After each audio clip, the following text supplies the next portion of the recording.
हुए सभी सम्माननीय साथियों का हार्दिक स्वागत।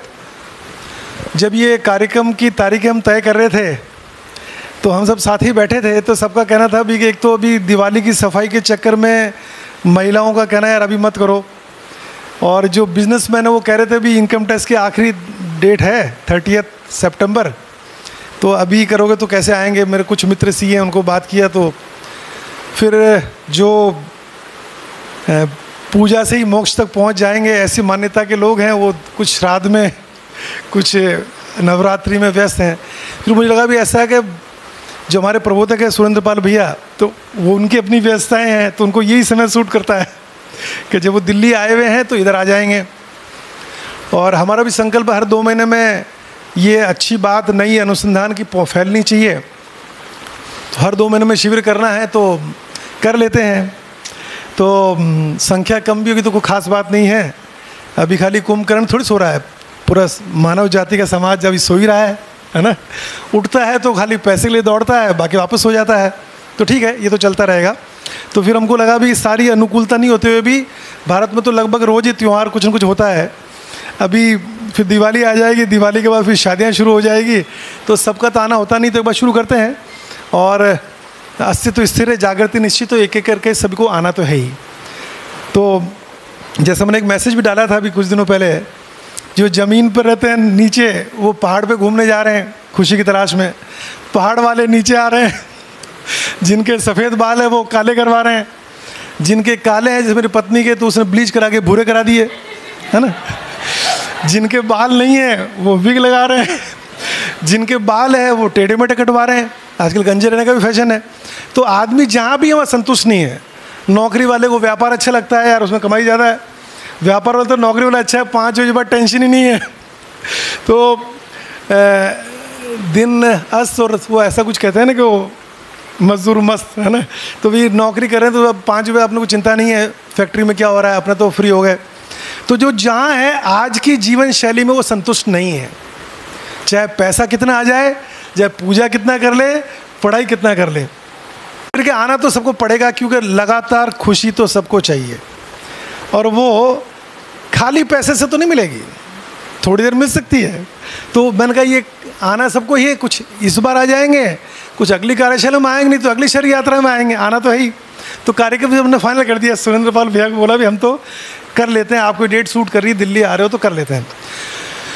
अब ये जो कार्यशाला है इसको एक जीवन विद्या शिविर के नाम से ज़्यादा आयोजन होता है देश में।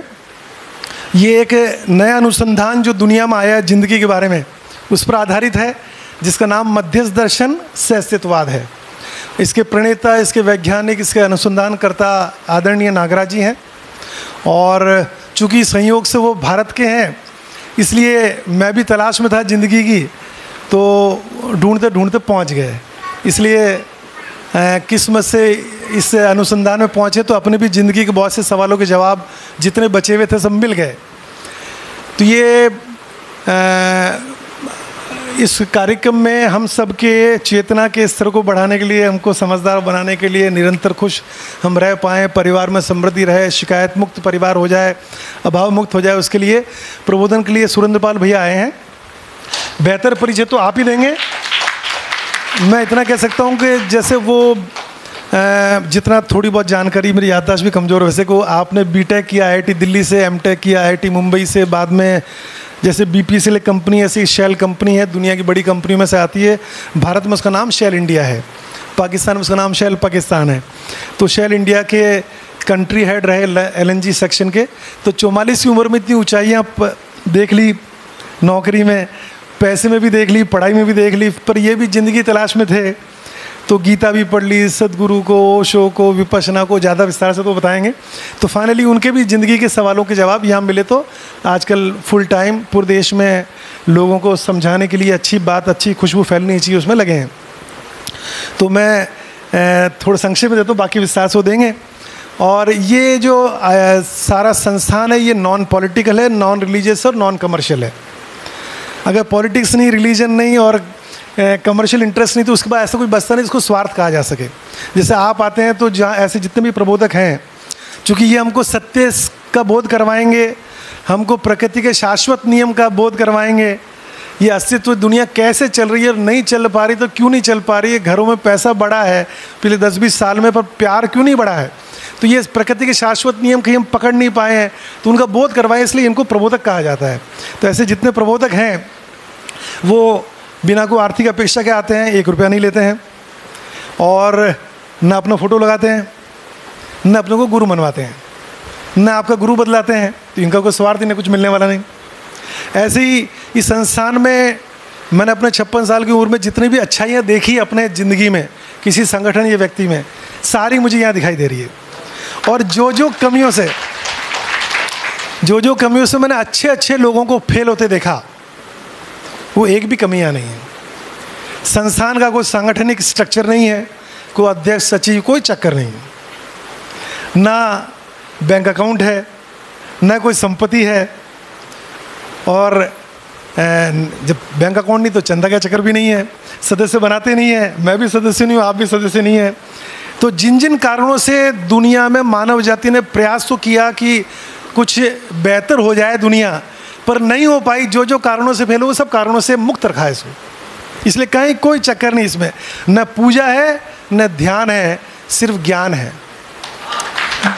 तो ये क्लासरूम टीचिंग है, कोई संगीत नहीं है, कोई गरबा नहीं है, कुछ नहीं है, बाकी सब तो है ही। तो वो तो हम करके आ गए, उसमें तो पूरा नहीं पड़ा, अंदर कुछ खालीपन है, कोई खोखलापन है, तो कैसे भरे। तो बाकी सब तो हम प्रयास कर ही रहे हैं। एक ये नया अनुसंधान है, तो ये भी आप तक पहुँचे, तो उसके लिए अभी वो बात विस्तार से बताएंगे। मेरे ख्याल में इतना संक्षेप में बोलना ही ठीक है मेरा, है ना। तो ऐसे में यहाँ को बहुत ज़्यादा औपचारिकताएँ नहीं है, लेकिन चूंकि ये जो कार्यक्रम है, इसमें आयोजन में हमने ये प्रस्ताव मैंने रखा था महेश्वरी समाज के बीच में, तो श्री महेश्वरी नगर सभा और जिला महेश्वरी महिला संगठन, नगर महेश्वरी महिला संगठन, और ये जो सारा संस्थान एक कॉम्प्लेक्स है, ये पूरा महेश सेवा समिति के अंतर्गत आता है, जिसमें ये स्कूल्स चलते हैं। तो मैंने सभी को कहा भी कि हमें तो कुछ चाहिए नहीं, हमारा कोई बैनर भी नहीं है, संस्थान का कोई संगठन नहीं है, आपका बैनर लगाइए, आप आइए, ये अच्छी बात है, पहुंचनी चाहिए। आज सबसे बड़ी समस्या यही है कि पढ़ाई बढ़ रही है और पैसा बढ़ रहा है और परिवारों में बातचीत घट रही है। तो उसी पे परिवार का कार्यक्रम है, इसमें परिवार केंद्र में रखा जाता है। और मैं 25 साल से सार्वजनिक जीवन में रहा हूँ, पहली बार ऐसी जगह आया हूँ जहाँ पर परिवार के माध्यम से ही खुद को बदलना और समाज को बदलना, सेल्फ ट्रांसफॉर्मेशन और सोशल ट्रांसफॉर्मेशन। अभी हम सब लगे हैं दुनिया को बदलने में। हर आदमी को लगता है मैं तो ठीक ही हूँ, जैसे मुझे भी ऐसे लगता था 3 साल पहले तक कि मैं तो ठीक हूँ, मेरे 100 में से 100 नंबर।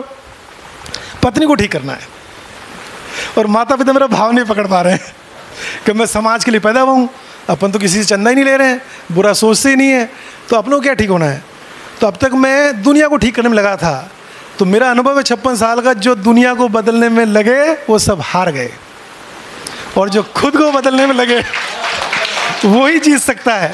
तो पहली बार मुझे मेरा अधूरापन, इस जीवन विद्या का पहला शिविर जब मैंने किया 2019 में, तो इसमें बोला गया भी अगर आपको गुस्सा आ रहा है, इसका मतलब सामने व्यक्ति को आप हैंडल नहीं कर पा रहे हो, चाहे आपकी पत्नी हो, पड़ोसी हो, दोस्त हो, कोई भी हो, अगर आप सामने व्यक्ति से बातचीत में उसको हैंडल नहीं कर पा रहे हो तो आपको गुस्सा आ जाता है। तो गुस्सा आपकी अक्षमता है। तो मैंने घर पे कोशिश करी, चलो अब गुस्सा नहीं करेंगे, कम आता पर आता है।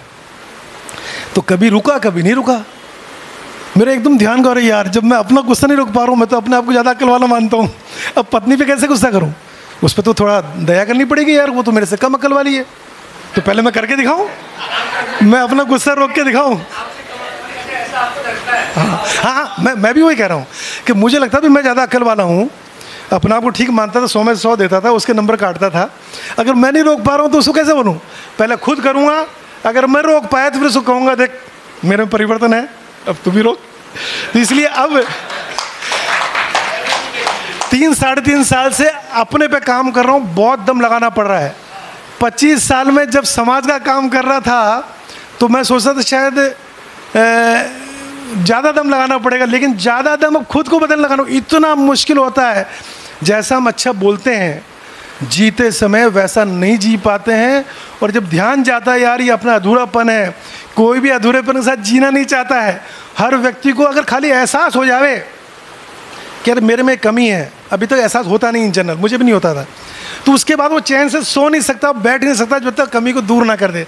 तो मेरा ध्यान अब अपने पे गया, तो आधा गुस्सा तो मैंने कम कर लिया है। उम्र थोड़ी ज़्यादा है तो थोड़ा समय ज़्यादा लगता है। तो ये सब जो युवा हैं आजकल, ज़्यादा ऊर्जा उन्हीं पे लगा रहा हूँ। 50 के ऊपर के लोगों को मैंने फ़ोन भी खाली मैसेज भेजता हूँ, फ़ोन भी आखिरी दिनों में खाली 1-1, 2-2 मिनट की है, क्योंकि जिसने 50 साल दुनिया देख ली उसको बदलना खुद को आसान नहीं है। तो अब अपने पे लगे हैं, युवाओं पे काम कर रहे हैं, तो तुमको कम समय लगेगा क्योंकि उम्र कम है, दुनिया कम देखी है, तो कंडीशनिंग भी कम हुई है, कचरा भी कम बैठा है अंदर। हमारा तो बहुत कुछ बैठ गया, भाई ये ऐसा है, ये ऐसा है, पत्नी ऐसी है, भाई ऐसा है, देश ऐसा है, नेता ऐसा, ये ठीक है, ऐसे ही चलेगा, कुछ नहीं होगा, तो वो उसमें से निकलने में टाइम लगता है। तो मेरे ख्याल में काफ़ी बात हो गई है ना, मैं फिर मेरे को बोलने का शौक़ है तो और लंबा। तो चलिए, तो अभी मैं बिना औपचारिकता के, हाँ एक आखिरी बात जो मैं कहना चाह रहा था कि इस आयोजन में हमने फिर मैशू समाज को प्रस्ताव दिया, उनको वीडियो सुनाया, उनको कहा भी आप भी कहें, ठीक है, समाज की आज जो भी स्थिति है उसमें आप कह ही सकते हैं। ज्ञान तो किसी को ज़बरदस्ती दिया नहीं जा सकता है, पैसा तो दे सकते हैं ज़बरदस्ती, को देता नहीं हो बात अलग है, लेकिन ज्ञान तो नहीं दिया जा सकता ज़बरदस्ती। तो ऐसे में आप भी बात फैलाएं, अपने सोशल मीडिया ग्रुप में तो फैलाएं, जिसको आवश्यकता लगेगी वो आएगा। हमको जीवन आवश्यक लगता है, 1000 किलोमीटर दूर जाते हैं, है ना। हमको जान आवश्यक लगती है, कोरोना फर्स्ट वेव में लॉकडाउन हुआ, सबके बिजनेस का बैंड बजा, 2 महीना बिजनेस नहीं चले, नौकरियां नहीं चली, इंक्रीमेंट नहीं आए, तनख्वाहें नहीं मिली, कोई नहीं रोया, क्योंकि जान आवश्यक थी। तो जान के लिए चलेगा यार। और शरीर आवश्यक लगता है तो फ्रैक्चर हो जाता है, 1 महीना रेस्ट करते हैं घर पे, कभी उफ नहीं करते हैं। बाकी किसी को कह दो यार कार्यक्रम में आना है, बोले टाइम ही नहीं है। कर किसके लिए रहे हो? दाल रोटी के लिए। सबसे कम समय मनुष्य किसी को देता है तो दाल रोटी को खाने को, बोलता कर उसके लिए रहा हूँ, तो उसको सबसे कम समय है। तो ये जो दौड़ रहे हैं तो मैंने एक मैसेज डाला था बीच में, साइरस मिस्त्री का जब देहांत हुआ तो 71,000 करोड़ मैंने गूगल किया, 71,000 करोड़ की संपत्ति थी। 71,000 करोड़ लिखने में 5 मिनट लग सकते हैं, जीरो ज़्यादा आ रहे हैं इसमें, है ना, बहुत सारे आ रहे हैं, और बहुत सारे लिख भी नहीं सकते हैं, भूल जाएंगे। तो ऐसे में गाड़ी का मैंने गूगल किया, कितनी स्पीड पे चल रही थी, 190 किलोमीटर प्रति घंटा। तो मैंने कहा भाई सब जल्दी पहुंचना चाहते हैं, मेरे घर वाले भी, मेरे पड़ोसी भी, मैं खुद भी। ये जल्दी पहुंचना, उससे पहले ज़रूरी है पहुंचना कहाँ पर है, कहाँ जाना है, क्यों भाग रहे हैं हम इतना। तो ऐसे में अब आजकल थोड़ा ये जब से ज्ञान ले रहा हूँ थोड़ा सा देखने की दृष्टि बदल गई है, अब चीज़ें अलग दिख रही है, अब दुनिया पहले से बेहतर दिख रही है, पत्नी पहले से ज़्यादा प्यार हो गया है कि यार पत्नी इतनी बुरी नहीं है, मुझे ठीक बनाए। तो ऐसे में मैं चाह रहा था कि हमारे यहाँ औपचारिकता कम होती है, पर जो मैशू समाज के पदाधिकारी आए हैं, तो सबसे पहले तो मैं सुरेंद्र पाल भैया को बोलूँगा कि आप थोड़ा आए स्टेज पे। भाई साहब ज़रा आवाज़ देखिएगा। सुनील भाई ने ना काफ़ी सारा काम आसान कर दिया है, क्यों कमलेश भाई? खूब सारी बातें जो हम लोग 7 दिन में करने वाले हैं, उन्होंने लगभग 5 मिनट में सबका सार आपके सामने रख दिया है। एक तरह से ऐसा है कि क्वेश्चन पेपर को लीक कर दिया है। मतलब मैं थोड़ा सा इस दृष्टि से चलता हूँ कि भी आगे थोड़ी क्यूरियोसिटी बनी रहे, क्या होगा कल, क्या होगा। इन्होंने क्या है पूरा ओपन कर दिया, तो मुझे थोड़ा सा बदलना पड़ेगा सुनील भाई, है ना। तो कोई बात नहीं, है ना। उसको इस तरह से करेंगे, तो मैं थोड़ा सा बदल के देखता हूँ, है ना, क्योंकि बहुत सारी बातें तो आपने करी दी हैं। तो हम पहले इसी बात की बात करते हैं कि ये इस कार्यशाला जो हैप्पीनेस है ना, इसका सब्जेक्ट मैटर क्यों है, इसकी क्या आवश्यकता है। तो भैया ने कई सारे उदाहरण से, परिवार के उदाहरण से, गाड़ी की स्पीड के उदाहरण से, है ना, और अभी हमारे बहुत सारे कैलाश भाई सोमानी जी बैठे हुए थे और यहाँ पे थोड़ी बात कर रहे थे, तो क्वालिटी की कुंवर भाई बता रहे थे कि इनकी किसी वर्कशॉप में बात हो रही थी कि अब मानव जाति में बहुत सारा परिवर्तन आ गया है ना, बहुत सारा मोबाइल बदल गया है, गाड़ियाँ बदल गई हैं, प्लेन बदल गए हैं, पर क्वेश्चन ये है कि क्या मानव की क्वालिटी में कोई परिवर्तन आया है? क्या लगता है आपको, है ना। इसी सवाल से अगर पूछें, सुनील भाई ने जहाँ से बात शुरू की और जो हम बात कर रहे थे कि पिछले जब से भी हम दुनिया को देख रहे हैं तो बहुत सारी चीज़ें बदली हैं मानव जाति में, है ना। बदली हैं कि नहीं बदली हैं? जैसे कपड़े बदल गए हैं, पर आपको क्या लगता है कि मानव की क्वालिटी बदली कि नहीं बदली? कितने लोगों को लगता है कि मानव की भी क्वालिटी बदली है और कितनों को लगता है नहीं बदली है? तो पहले देखते हैं कितनों को लगता है कि मानव की क्वालिटी नहीं बदली, हाथ खड़ा करेंगे। और कितनों को लगता है कि मानव की क्वालिटी बदल गई है? हाँ जी, बहुत बढ़िया। और जिन्होंने हाथ नहीं खड़े किए वो तो देख रहे हैं कि भाई देखते हैं क्या होता है, बदली कि नहीं बदली सामने, है ना। तो जिन्होंने हाथ खड़ा किया कि भाई मानव की क्वालिटी बदल गई है, किन्होंने हाथ खड़ा किया? किसी एक को ले लेते हैं, है ना। विजय भाई आप बताइए कि क्या लगता है कि मानव की क्वालिटी बदल गई? अभी मैं धीरे धीरे पहचान कर रहा हूँ लोगों की, है ना। तो पहले इसी पे बात की जाए कि किन को लगता है कि मानव की क्वालिटी बदल गई, मतलब क्या बदल गया है? मैं जैसे अभी पहले बात हो चुकी है ना कि आदमी तो गिरता हुआ ही दिखाई दे रहा है। अच्छा, मतलब क्वालिटी उस सेंस में आदमी जैसा था उससे ज़्यादा गिरता हुआ दिखाई दे रहा है। अच्छा, ये डाउन हो गई, आप ऐसा हो गई। मैं सोचा कि थोड़ा सा अपग्रेड की बात करेंगे आप। भैया मुझे थोड़ी आवाज़ में गड़बड़ लग रही है, या तो बहुत तेज आती है या फिर नहीं आ रही है ना। मतलब विजय भाई का कहना है कि क्वालिटी बदली है पर नेगेटिवली बदली है ना। बदलाव तो, चेंज तो दोनों तरफ से हो सकता है ना, पॉजिटिव भी नेगेटिव भी। ऐसा कहना है विजय भाई आपका? अच्छा, और किन्होंने हाथ खड़ा किया था कि क्वालिटी बदल गई है वालों में? क्या नाम है दीदी आपका? मेरा नाम विनीता शर्मा है। मैं जयपुर से आई हूँ। जी दीदी बताइए, आपको कैसे लगता है कि जैसे मानव जो पहले धीरे धीरे उसका विकास हुआ है, तो पहले वो अलग तरह से बिहेव करता था, अब अलग तरह से बिहेव करता है। पहले उसके पास कुछ भी नहीं था जीने के लिए, अब उसने अपने लिए नए कभी एसी, कूलर, यानी बहुत सारी चीज़ें बनाई हैं। तो उसने अपनी सोच भी बदली है, व्यवहार भी कई तरह से बदला है वो। और ये अच्छा बुरा दोनों हो सकता है, लेकिन बदलाव तो है। तो अच्छा भी है बुरा भी है, आपको दोनों जैसा लग रहा है? तय नहीं कर पा रहे हैं कि अच्छे के लिए बदला है? बहुत सारी चीज़ें अच्छी भी हैं, बहुत सारी चीज़ें बुरी भी हैं। तो कुछ उदाहरण बताएंगे? हाँ। बुरी वालों के बता दें, कुछ अच्छी वालों के बताएं। बुरी आदतों में जैसे वो पर्यावरण, प्रकृति का उसने बहुत नुकसान किया है, इसमें ये बुरी आदत है उसकी। उसने पहले जो था वो प्रकृति ऐसी नहीं थी, पॉलीथीन नहीं थी, कचरा नहीं था, जो उसने बनाया फिर उनसे प्रकृति को बहुत नुकसान पहुंचाया। और अच्छी आदतों में जैसे पहले वो केवल शायद जंगलों में जीता था, बहुत एक दूसरे को मार के ही खाते थे, अब शाकाहारी भी हो गए हैं। बदलाव आया है। बदलाव आया है ये भी। ठीक है। और अभी तो फिलहाल मेरे दिमाग में इतना ही आया। अभी इतना ही आया। हाँ। ठीक है, बहुत बढ़िया। शीशराम भाई आप कुछ बताना चाह रहे थे कि क्या बदलाव आया है? नमस्ते भैया जी, और सभी को नमस्ते। अच्छी बात में देखें जाए तो मानो अभी जैसे अभी की सिचुएशन ग्लोबलाइजेशन की बन रही है, तो सुविधाएं बहुत अच्छी बना ली मानव ने अपने जीने के धरातल पे आके कि भाई अपने को कहीं जाना है, आना है, रहना है, ये काफ़ी अच्छी इसमें काफ़ी इम्प्रूवमेंट किया है। और जब अपन स्तर को गिरता हुआ देखते हैं तो संबंधों में उसने बहुत मतलब प्रेम नाम की चीज़ लगभग खोता जा रहा है मानव, ऐसा देखने को आया है। तो बढ़िया, धन्यवाद। बहुत बढ़िया। जो भाइयों ने बहनों ने हाथ खड़ा किया था कि क्वालिटी नहीं बदली है ना, आदमी वैसा का वैसा ही है, वो हाथ खड़ा करेंगे जिन्होंने बताया था ऐसा। तो विनीता दीदी आपके साथ में है, पतिदेव हैं? हाँ, तो थोड़ा सा आपसे भिन्न विचार है, आपने खड़ा किया था कि बदल वैसा का वैसा ही। ठीक है जी, क्या नाम भैया आपका? मेरा नाम भैया ब्रज किशोर शर्मा है। ब्रज किशोर भाई। और मुझे लगता है कि बदला नहीं है, क्योंकि पहले भी वो सुखी रहना चाहता था, आज भी सुखी रहना चाहता है। पहले भी समझ से अगर समझ होगी तो सुखी रह पाता था, ज्ञान की तलाश थी, आज भी वो ढूंढ तो वही रहा है, लेकिन वो हो सकता है कि वो उस तक नहीं पहुंच पा रहा हो। और पहले भी वो खाना ही खाता था, आज भी खाना खा रहा है पेट भरने के लिए, जो शरीर के लिए जो पहले करता था आज भी वही कर रहा है। कोई नया वो तरीके बदल गए लेकिन क्रिया वही हो रही है। तो और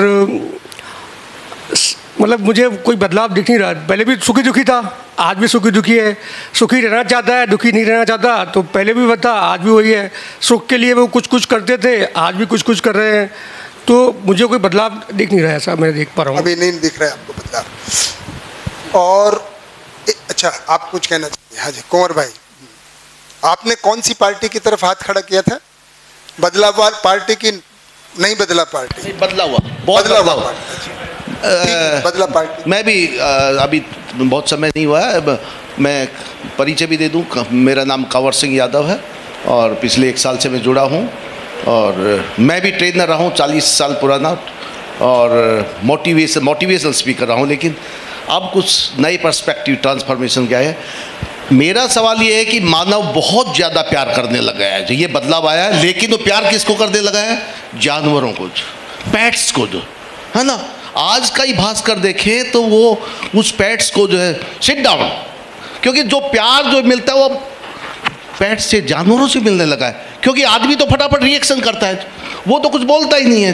हाँ, तो ये एक अटैचमेंट आएगी, वो अपनी भड़ास प्यार की अब जानवरों से निकालने लगा है। क्योंकि वो रिएक्ट नहीं करता, उसको बोलेंगे सिट डाउन बेटा, और बढ़िया बिस्कुट भी खिलाता है 5 स्टार कारों में, और उसके जो है खाना कहते हैं 5 स्टारों तक, उसकी बहुत सेवा कर रहा है। क्योंकि मानव जो है, जो उसको तृप्ति हो रही है मानव से नहीं हो रही, अब जानवर से पूरा कर रहा है। ये मैं बदलाव देख रहा हूँ। आज के पेपर का एक बहुत अच्छा आर्टिकल है, पढ़िए, देखिए। Thank you. तो पीछे भी हैं कुछ, माइक है, कुछ इंतजाम? हाँ, आप भैया, क्या नाम?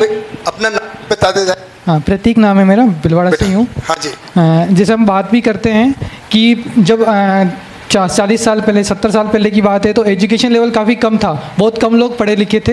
आज के टाइम पे उसके कंपैरेटिव में 5 गुना 6 गुना लोग पढ़े लिखे हो चुके हैं। एजुकेशन रेट हमारी 80% तक जा रही है। लेकिन अगर हम क्वालिटी ऑफ रिलेशनशिप देखें या फिर क्वालिटी ऑफ मेंटल स्ट्रेस देखें तो वो काफ़ी बढ़ चुका है और रिलेशनशिप्स काफ़ी गिर चुके हैं। पहले के ज़माने में बूढ़े लोग, बड़े लोग, उनको कोई दिक्कतें होती थी। आज के टाइम पर 17-18 साल के बच्चे डिप्रेशन में जाने लग गए। तो हमको क्वालिटी गिरती हुई नज़र आती है। लेकिन मटेरियल चीज़ों में हमने काफ़ी ग्रो कर लिया है। जैसे जैसे हमारी पढ़ाई बढ़ी है, दूसरी चीज़ें बढ़ी, हमने सुविधाएं काफ़ी इकट्ठी कर ली। लेकिन वही सुविधाएं हमारे लिए नेगेटिवली काम कर रही है। मोबाइल आया तो मोबाइल ने लोगों को दूर कर दिया। गाड़ियाँ, आज के टाइम पे पहले लोग मिलने जाते थे एक दूसरे से, आजकल वीडियो कॉलिंग पे ही काम चलने लग गए। तो ऐसी चीज़ें होने लग गई है जिससे क्वालिटी ऑफ रिलेशनशिप काफ़ी कम हो गए हैं। लोगों का स्ट्रेस काफ़ी बढ़ने लग गया है। लोग काफ़ी परेशान रहने लग गए हैं। मटेरियल चीज़ों में ज़्यादा सुख देखने लग गए हैं और बाकी जो संबंधों में सुख था या प्रकृति के साथ जो सुख मिलता था पहले लोगों को, वो आजकल नज़र नहीं आता है। तो लगता है कि क्वालिटी गिरी है इंसान की। बड़े। तो आपका भी भैया कुछ कहना चाह रहे हैं? क्या नाम भाई?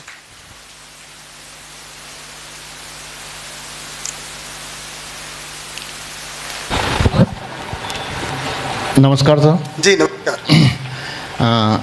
मनोहर लाहौटी मेरा नाम है। हाँ जी, मनोहर लाहौटी। मनोहर भाई, हाँ जी। यहीं भीलवाड़ा का रहने वाला हूँ।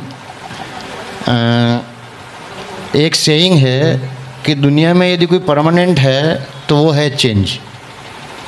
इसलिए चेंज तो होना ही है, चाहे पॉजिटिव हो, नेगेटिव हो, कुछ भी हो। क्योंकि ये कहावत है कि बहता पानी निर्मला। यदि पानी बहता रहेगा तो ही निर्मल रहेगा, स्थिर रहेगा तो वो गंध मारने लग जाएगा, खराब हो जाएगा। तो इसी के आधार पर चेंज तो हुआ ही है। चेंज में क्या हुआ है कि जो टेक्नोलॉजिकल चीज़ें हैं वो बहुत बढ़ गई है। वो बढ़ने से क्या हुआ है कि आदमी की आवश्यकताएं बढ़ गई है। पुराने समय में आदमी की आवश्यकताएं बहुत कम हुआ करती थी। अपन यदि अपने पेरेंट्स की ही बात करेंगे तो उनके पास 2 जोड़ी कपड़े होते थे, एक को धो के सुखाते थे, एक को पहनते थे। जी। आज जो है किसी के पास 50 जोड़ी भी पड़ा होगा तो बोलेगा यार पहनने के लिए कपड़ा ही नहीं है मेरे पास। तो पहले जो आवश्यकताएं थी वो बहुत कम थी, अभी आवश्यकताएं बहुत बढ़ गई है। और उन आवश्यकताओं की पूर्ति के लिए जो है सबसे ज़्यादा ज़रूरत पड़ती है रुपयों की। और इसीलिए हर आदमी रुपयों के पीछे, पैसों के पीछे ज़्यादा भागना शुरू कर दिया और ज़्यादा से ज़्यादा इकट्ठा करने शुरू कर दिया। और कोई भी चीज़ होती है, जो बदलाव होता है, उसमें एक तरफ बदलाव नहीं हो सकता, उसके कुछ साइड इफ़ेक्ट भी होते हैं। तो ये जो टेक्नोलॉजीज आई, जो भी चीज़ें बढ़ी है, तो इसमें साइड इफ़ेक्ट्स भी बहुत सारे आए हैं।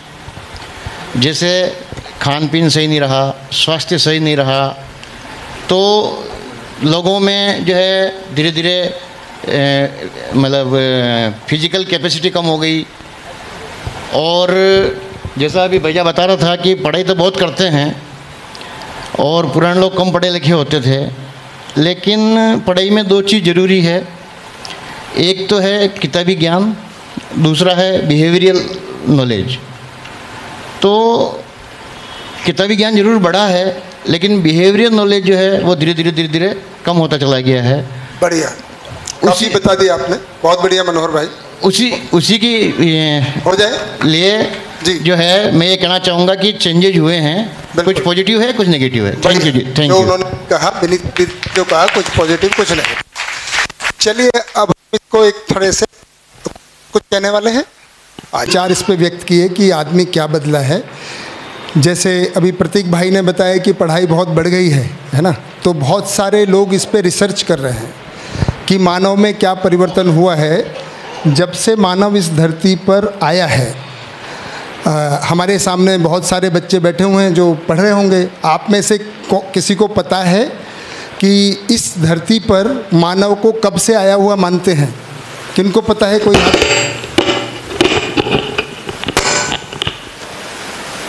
दिवाली की तैयारी कर रहे हैं भैया, है ना? हाँ जी, सामने बैठे हुए भाई बहन में किसी को ये आइडिया है कि इस धरती पर मानव कब आया? मुस्कान बेटा, आपको आइडिया है? आपके पास माइक भी पड़ा हुआ है, नहीं पता है? कुलदीप भाई, आपको आइडिया है? इस धरती पर जो पढ़े लिखे लोग हैं, एंथ्रोपोलॉजिस्ट हैं, है ना, सोशोलॉजिस्ट हैं, ये रिसर्च करते रहते हैं कि इस धरती पर आदमी कब आया है जी? थोड़ा सा 10,000 साल, 10 लाख साल, 10,000 साल। ये तो थोड़ा आपको कोई, है ना, फोन फ्रेंड लाइन इस्तेमाल करनी पड़ेगी। और किसको कोई आइडिया? मैडम, आपको क्या नाम है बेटा आपका? हाँ जी, मेरा नाम संजू है। 2-3 दिन पहले ही शायद मैं शिविर सुन रही थी, ज़्यादा तो याद नहीं है, पर लगभग 16 लाख हजार साल पहले। 16 लाख हजार नहीं, तो थोड़ा क्लियर नहीं है। 16 लाख, अच्छा ठीक है। और किसी को? 5 to 7 मिलियन ईयर्स अगो, ऐसा गूगल बता रहा है। 5 गूगल ये बढ़िया है, साथ में फोन लेके बैठो, पूछो आप सवाल, हम जवाब दें। मोटा मोटा ये सही कह रहे हैं। 5 to 7 मिलियन मतलब एवरेज लगा लें तो 6 मिलियन। 6 मिलियन कितने लाख साल होते हैं? 60 लाख साल, है ना? तो अभी जो कह रहे हैं ना, आदमी बदला कि नहीं बदला, तो 60 लाख साल में क्या बदला उसको थोड़ा सा देखते हैं, ठीक है? जानना चाहेंगे आप 60 लाख साल में क्या किया आदमी ने? कौन कौन जानना चाहेंगे कि 60 लाख साल में क्या है? सभी जानना चाहते हैं। चलिए फिर बात को बता देते हैं भाई, क्या क्या बदला है सुनील भाई। तो 60 लाख साल में जो ये एंथ्रोपोलॉजिस्ट मानते हैं, जो हम बैठे हैं ना ऐसे, इनको हम होमो सेपियंस बोलते हैं। क्या बोलते हैं? होमो। ये हमारी अभी की प्रजाति है जो प्रचलित है, जो स्थिर हो गई है। उससे पहले और तरह के थे। तो 60 लाख साल से जो आगे बढ़े, उनमें तो लगभग उन्होंने क्या किया, केवल आग को पहचाना, है ना, थोड़ा बहुत। 60 लाख साल से और जो खेती है, जो कुलदीप भाई ने बताया, खेती की शुरुआत 12,000 साल पहले हुई, है ना। और जो हम लोग हैं लगभग 1,90,000 मतलब 2 लाख साल से हैं। उससे पहले हमारे पूर्वज थे। जो 60 लाख की बात कर रही हो बेटा, मुस्कान बेटा, वो हम लोग नहीं थे, हमारे कोई पूर्वज थे जो चिंपांजी या ऐसा विज्ञान मानता है, एंथ्रोपोलॉजिस्ट ऐसा मानते हैं। तो तब से हम अपने को कितना माने अब पुराना? 2 लाख साल पुराना। हमारी यात्रा जो हम जिस स्थिति में हैं, हम 2 लाख साल से इस धरती पे हैं। और खेती हमने सीखी है करना 12,000 साल पहले, या लगभग 10-12,000। तो 1,90,000 साल हमने क्या किया?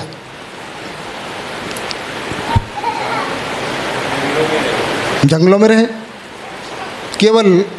केवल जिंदा रहना सीखा वातावरण के साथ, है ना। क्या सीखा, हम में क्या परिवर्तन आए। 1,90,000 साल में हमने केवल ये पहचाना कि किन जानवरों से बचना है, कौन से जानवर खतरनाक हैं उनको पहचाना, और किन जानवरों से हमको पाल सकते हैं, किन के साथ कुछ काम किया जा सकता है, किन खानों को, किन वनस्पति को खाया जा सकता है, किससे बचा जाए, बारिश आए तो कहाँ रुका जाए, आग लग जाए तो कहाँ बचा जाए। केवल इतना काम आदमी ने कितने साल में सीखा है, कितने साल लगाए इसको सीखने में? 1,90,000 साल। कितने बेटा? बड़ा काम किया लेकिन 1,90,000 साल लगा। उसके बाद में खेती करना सीखा और हम कबीलों के रूप में इकट्ठा रहने लगे। पहले छोटे छोटे ग्रुप में रहते थे जो केवल, है ना, सर्वाइव करने के अर्थ में, तो सर्वाइवल सीखा 1,90,000 साल। उसके बाद खेती करना सीखा, खेती में रहे और कबीले बने। उसके बाद में जो विचार है वो विकसित हुआ है। क्या विचार विकसित हुआ है? जिसको आज हम अपना अपना धर्म मानते हैं। अगर आप देखेंगे तो ये 10-12 हज़ार साल से ही यात्रा शुरू हुई है। आप कहेंगे तो क्रिश्चियनिटी कितने साल पुरानी है? 2000 साल। उससे पहले बौद्ध 2,500 साल पहले, जैनिज्म 2,500 साल पहले, सिंटोइज्म 2,500 साल पहले। बहुत सारे जो विचार हैं लगभग 10,000 साल से के बाद में ही शुरू हुए हैं। उसके अंदर अंदर ही हैं, उससे पहले के कोई धर्म नहीं मिलेंगे जो व्यवस्थित हैं। ये आदमी, और उस पर फिर पहले सर्वाइवल के लिए लड़ता था, प्रकृति से भी जानवरों से भी, आपस में लड़ना शुरू किया ज़्यादा। किस बात को लेके? मेरा विचार आपके विचार से अच्छा है, मेरा देवता, मेरा भगवान आपके भगवान से। अब वो लड़ाई अब भी है जारी की ख़त्म हो गई है? बढ़ गई।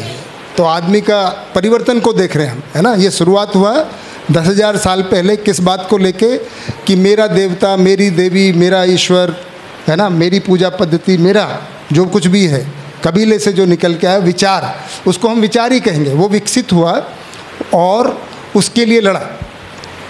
बहुत सारे लोगों ने इस पर सोचा और केवल लगभग आज से 500 साल पहले, मानव की यात्रा कब से हम देख रहे हैं? 2 लाख साल से। 1,90,000 साल केवल जिंदा कैसे रह जाए उसमें सीखने में लगा दिए। 10,000 साल में, मतलब उससे पहले खेती की, फिर विचारों का विकास हुआ। आज से 500 साल पहले बहुत लोगों ने सोचा यार ये अपना अपना विचार है, इसको देखा जाए ये ठीक है भी कि नहीं है। किसी ने कहा कि धरती 7 दिन में बन गई, ये ठीक विचार लगता है क्या? किसी विचार ने क्या कहा कि ये सारी सृष्टि कितने दिनों में बनी? 7 दिनों में। तो ऐसे बहुत सारे लोगों ने इसको क्वेश्चन करना शुरू किया। कुछ लोग मानते थे कि भाई क्या होता है, सूरज धरती के चारों ओर घूमता है, लेकिन उन्होंने इसको जांचना शुरू किया तो पता लगा कि नहीं, ऐसा तो नहीं है, ये तो धरती सूरज के चारों ओर घूम रही है। तो ऐसे विचारों को जो जांचना शुरू किया, उस विचार का नाम हमने नाम दिया साइंटिफिक थॉट। क्या नाम दिया? वैज्ञानिक विचार। ये कितने साल पुराना है? 400-500 साल पुराना, 2 लाख साल की यात्रा में। और ये विचार बना जिसको हम कहते हैं सार्वभौम। क्योंकि अब जो वैज्ञानिक विचार है, अगर आप ग्रेविटेशन लॉ पढ़ते हैं स्कूल में, लॉ ऑफ ग्रेविटेशन, गुरुत्वाकर्षण का नियम, हिंदुस्तान में अलग पढ़ाया जाता है, पाकिस्तान में अलग पढ़ाया जाता है, या दोनों जगह एक जैसा पढ़ाया जाता है? पूरी दुनिया में, ब्रिटेन में, अमेरिका में। अब ये अपना अपना विचार ख़त्म हो गया। अब उन्होंने कहा भाई ऐसा कुछ नहीं है, हम थोड़ा यूनिवर्सल चीज़ों को देखेंगे। तो वैज्ञानिक युग जिसको हम कह रहे हैं, साइंटिफिक थॉट, ये केवल 500 साल पुराना है, जिसने इसको स्थापित किया कि कुछ चीज़ें सार्वभौम हो सकती हैं। अभी हम पंखा देख रहे हैं, माइक देख रहे हैं, कार भी देखते हैं बाहर, ये कितने साल पुराना है? हवाई जहाज, रेलगाड़ी 150, केवल 2 लाख साल की यात्रा में। तो पहले आदमी ने सरवाइव करना सीखा जंगलों में, खेती सीखी, विचार आया, साइंटिफिक थॉट आया, और ये इंडस्ट्रियलाइजेशन युग जो बोलते हैं, औद्योगिक युग, ये केवल 150 साल पुराना है सुनील भाई। इसने दुनिया को बहुत ज़्यादा बदल दिया। आदमी बदला कि नहीं बदला अभी भी देखते हैं, है ना। क्या हो गया, जितनी भी सुविधा की चीज़ें हैं, सुविधा की चीज़ें बढ़ी हैं, ये केवल 150 साल में बढ़ी मात्र। स्टीफनसन ने, या क्या है वो जिसने केतली से स्टीम की, जेम्स वाट, स्टीफनसन ने स्टीम इंजन बनाया। राइट ब्रदर्स ने, ये हवाई जहाज कितना पुराना है? क्या नाम है बेटा आपका? भावना। बेटा कौन सी क्लास में पढ़ती है? कॉलेज में। अच्छा, कोई बात नहीं। वो माइक चलता है ये? हाँ चलता है। जरा बताइए चलता है कि नहीं? चलता है। चलता है। तो हवाई जहाज की खोज किसने की भावना बेटा? आपने बताया ना राइट ब्रदर्स। अच्छा, मैंने बता दिया आपको। मैंने ये तो बताया कब की। हाँ देखो, मैंने तो इतना ही तो बताया था, राइट ब्रदर्स ने की थी। बेटा गूगल कर दो जरा। अभी तो क्या है, अभी पता चल जाएगा 30 सेकंड। नहीं मुझे पता है ना। किसी और को पता है? बाय द वे क्लास में इतने सारे बच्चे बैठे हैं। संजू बेटा आपको पता है? आप टीचर हैं कि पढ़ते हैं कि पढ़ाती हैं? मैं पढ़ती हूँ। है जी? कॉलेज में हूँ। कॉलेज में पढ़ाती हैं कि पढ़ती हैं? पढ़ रही हूँ। पढ़ रही हैं। कौन से? Final year BA। ठीक। आपको पता है राइट ब्रदर्स ने कब हवाई जहाज का आविष्कार किया? नहीं। किसी को? प्रतीक बेटा है जी? कौन बोल रहे हैं? हाँ बढ़िया बता रहे हैं दीदी। क्या नाम है दीदी आपका? आपके लिए तालियां बजा दें कमला दीदी।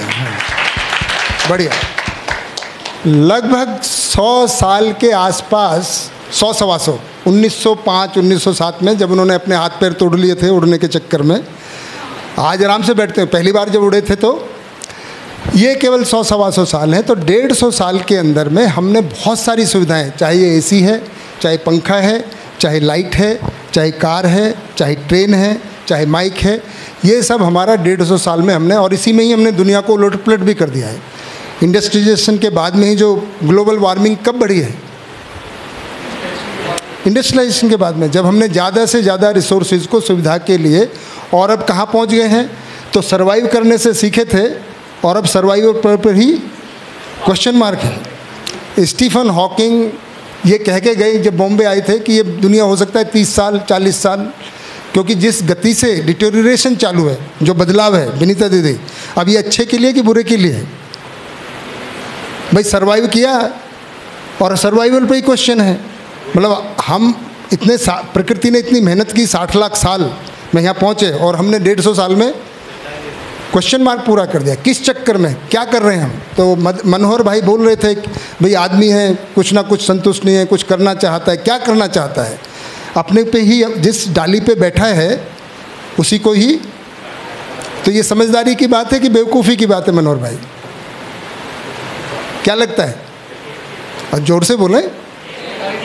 बेवकूफ़ी की। तो ये ऐसा क्या गड़बड़ है? मतलब क्या बचा रह गया है? भाई 2 लाख साल से हम यात्रा में लगे हुए हैं, इतने बदलाव कर लिए। 1,90,000 साल प्रदीप भाई हमने सर्वाइव करना सीखा, और 150 साल में कुछ नहीं होता। 1,90,000 और 150 साल। क्या नाम बेटा आपका? है जी? सौरभ भैया। क्या लगता है आपको 150 साल में हमने ग्लोबल वार्मिंग बढ़ा के, अब ज़्यादातर वैज्ञानिक मानते हैं कि नहीं मानते हैं कि ये कोई धरती बचेगी या नहीं बचेगी? ज़्यादातर क्या मानते हैं? नहीं बचेगी। क्यों बदल रहा है इतना? उसकी नीड्स बढ़ रही है। नीड्स बढ़ रही है तो वो अपनी नीड्स को फुलफिल करने में चेंज पे चेंज करते। मनोहर भाई ने भी बोला था कि भाई नीड्स बहुत हो गई हैं, उनको बदलना चाहता है। तो नीड्स हैं, आदमी बदल रहा है ये तो पक्का है, क्योंकि भाई चाहे बुरे के लिए चाहे भले के लिए तो सब सबाने तय कर लिए ना। कौन भाई बदल रहा है कि नहीं बदल रहा है? भाई जोर से बोल रहे, बदल रहा है कि नहीं बदल रहा है? बदल रहा है। अब क्यों बदल रहा है, इस सवाल को ले लेते हैं। अच्छा एक बात बताइए, मानव के अलावा और कोई बदल रहा है क्या इतना जितना मानव बदल रहा है? और मानव और भी बदल रहे हैं तो मानव के हस्तक्षेप से ही बदल रहे हैं। तो मानव क्यों बदल रहा है? एक तो इन्होंने कहा नीड्स की वजह से। और क्या कारण है? ये तो नीड्स हो गया, जरूरतें, ग्रीड्स, ओके। और खुद को खुश रखने की वजह से। खुद को खुश रखने की वजह से, खुश रखना चाहता है, रख नहीं पा रहा है, ऐसा? ओके। ईगो की वजह से। ये क्या चीज़ है ईगो? कुंवर भाई थोड़ा बताएं ईगो है क्या, किस चिड़िया का नाम है? लेना ईगो, प्रार्थना मतलब है कि कंपैरिजन में, मतलब ईगो का मतलब है कि वो अब कंपैरिजन में जिंदगी जीता कि मैं बड़ा, मेरी गाड़ी तेरे से ज़्यादा महंगी, मेरा मकान बहुत अच्छा है। तो ये इस तरह के ईगो जो दीवारें खड़ी कर रहा है। Thank you. चलिए ईगो और किस वजह से? प्रार्थना बेटा माइक, भैया माइक दीजिए, सौरभ भाई माइक था पीछे। हाँ जी। खुद को सम्मान नहीं दे रहा है, दूसरों से सम्मान पाना चाह रहे हैं। दूसरों से सम्मान पाना चाह रहा है। चलिए सम्मान। बोलो क्यों बदल रहा है? हाँ भावना बेटा क्यों बदल रहा है? हाँ बताइए। जो है उसमें उसको सेटिस्फेक्शन नहीं फील हो रहा है। Lack of satisfaction. हाँ, लैक ऑफ सेटिस्फेक्शन। संतुष्टि नहीं है उसके पास। वैसे संतुष्टि मेरी बेटी का नाम है, मेरे पास है ना। ठीक है। वो बार बार बोलती है कि पापा शिविर में मेरा ही नाम क्यों लेते हैं बार बार लोग? मैंने कहा बेटा सभी संतुष्टि चाहते हैं, हमने पहली नाम ही रख दिया बेटी का। बढ़िया, ठीक है। हाँ जी, और क्या कारण है सर? हम बताएं भैया क्यों बदल रहा है आदमी? हाँ जी, मानव हमेशा उसकी ये सोच है कि नेक्स्ट क्या है, सोच नेक्स्ट। हाँ, वो सोचता है आगे क्या है, हर समय वो बदलाव चाहता है। क्यूरियोसिटी, आगे क्या है? हाँ हाँ, आगे क्या है।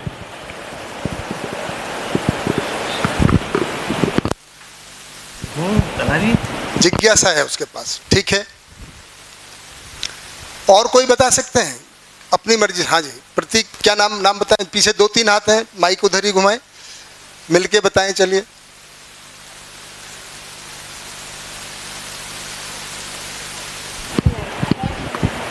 हेलो, प्रतीक ही नेम है मेरा भी। और आपका भी प्रतीक है? हाँ। तो आपने तय कर लिया दोनों साथ में बैठेंगे? कंफ्यूज। बताइए। समझ की कमी के कारण बदल रहा है, मतलब ये तो आपने शिविर किया हुआ है। हाँ, मतलब हाँ। अच्छा, कितने लोगों ने शिविर किया हुआ है? अरे काफ़ी सारे किए, फिर तो मेरे सवाल पूछने का मतलब क्या है?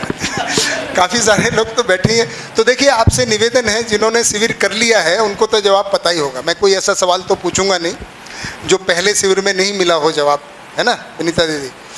तो पहले उन लोगों को प्रायोरिटी दी जाए, है ना, जिन्होंने शिविर नहीं किया है। ताकि, अच्छा ये सवाल मैं क्यों पूछता हूँ, इसलिए कि ताकि विचार सामूहिक भी और अपने में भी ये विचार चालू है ना प्रदीप भाई?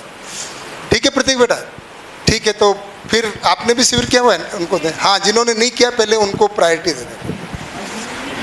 सर नमस्ते, मेरा नाम मोहित जैन है। मोहित भाई? मोहित। हाँ जी। सर मुझे लगता है कि मानव एक तो गलत आदतों की वजह से बहुत बदल रहा है। किसकी वजह से? गलत आदतों की वजह से। और हाँ, गलत आदतें कैसे पड़ गए उसको? किसकी संगति में गलत आदतें? सर उसकी खुद की वजह से। अच्छा, खुद की वजह से? जी सर। क्योंकि सर मानव है सर, जो खुद से पढ़ा लिखा है, अगर मानव उसको भी अगर किसी और ने सिखाया तो वो भी तो खुद से ही सीखा है ना। हाँ हाँ। और मुझे लगता है कि एक गलत आदत तो ये हो गया, और एक सेकंड है कंफर्ट जोन। कंफर्ट जोन की वजह से सर। कंफर्ट जोन की वजह से तो बदलते नहीं है लोग, पर चलिए आप कह रहे हैं तो मैं लिख देता हूँ। और सर एक शो ऑफ की वजह से। Show off? जी सर। वो ईगो में आ जाएगा, है ना, इन्होंने कहा ही अभी। आदतें, हाँ जी, ये बिटिया को दें। नमस्ते सर, मेरा भी कंफर्ट जोन ही था कि ज़्यादा से ज़्यादा कंफर्ट जोन पाना चाह रहे हैं। कंफर्ट जोन पाना चाहते हैं। चलिए मैं आपको एक बहुत बड़ी बात बताता हूँ। अच्छा भैया बताना चाहते हैं। अभी वो एक और कारण है बदलने का कुंवर भाई, एक बहुत बड़ा कारण है कि आदमी बदल। सर नमस्ते। नमस्ते भैया। संपत लाल नाम मेरा। संपत लाल भाई बताइए। ईर्ष्या और जलन की वजह से। ईर्ष्या और जलन लिख देते हैं, चलो। अच्छा, जानवर ईर्ष्या जलन नहीं करते, ऐसा करें आप? अपने मानव की बात करें। अच्छा, मानव की बात करें। नमस्ते भैया, मैं प्रदीप। हाँ जी नमस्ते प्रदीप भाई। नकल की वजह से बदल रहे हैं। नकल? किसकी नकल? सभी की, अड़ोसी पड़ोसी। अड़ोसी पड़ोसी नकल, अच्छा। कहीं भी दूर देखते हैं उसकी वजह से नकल।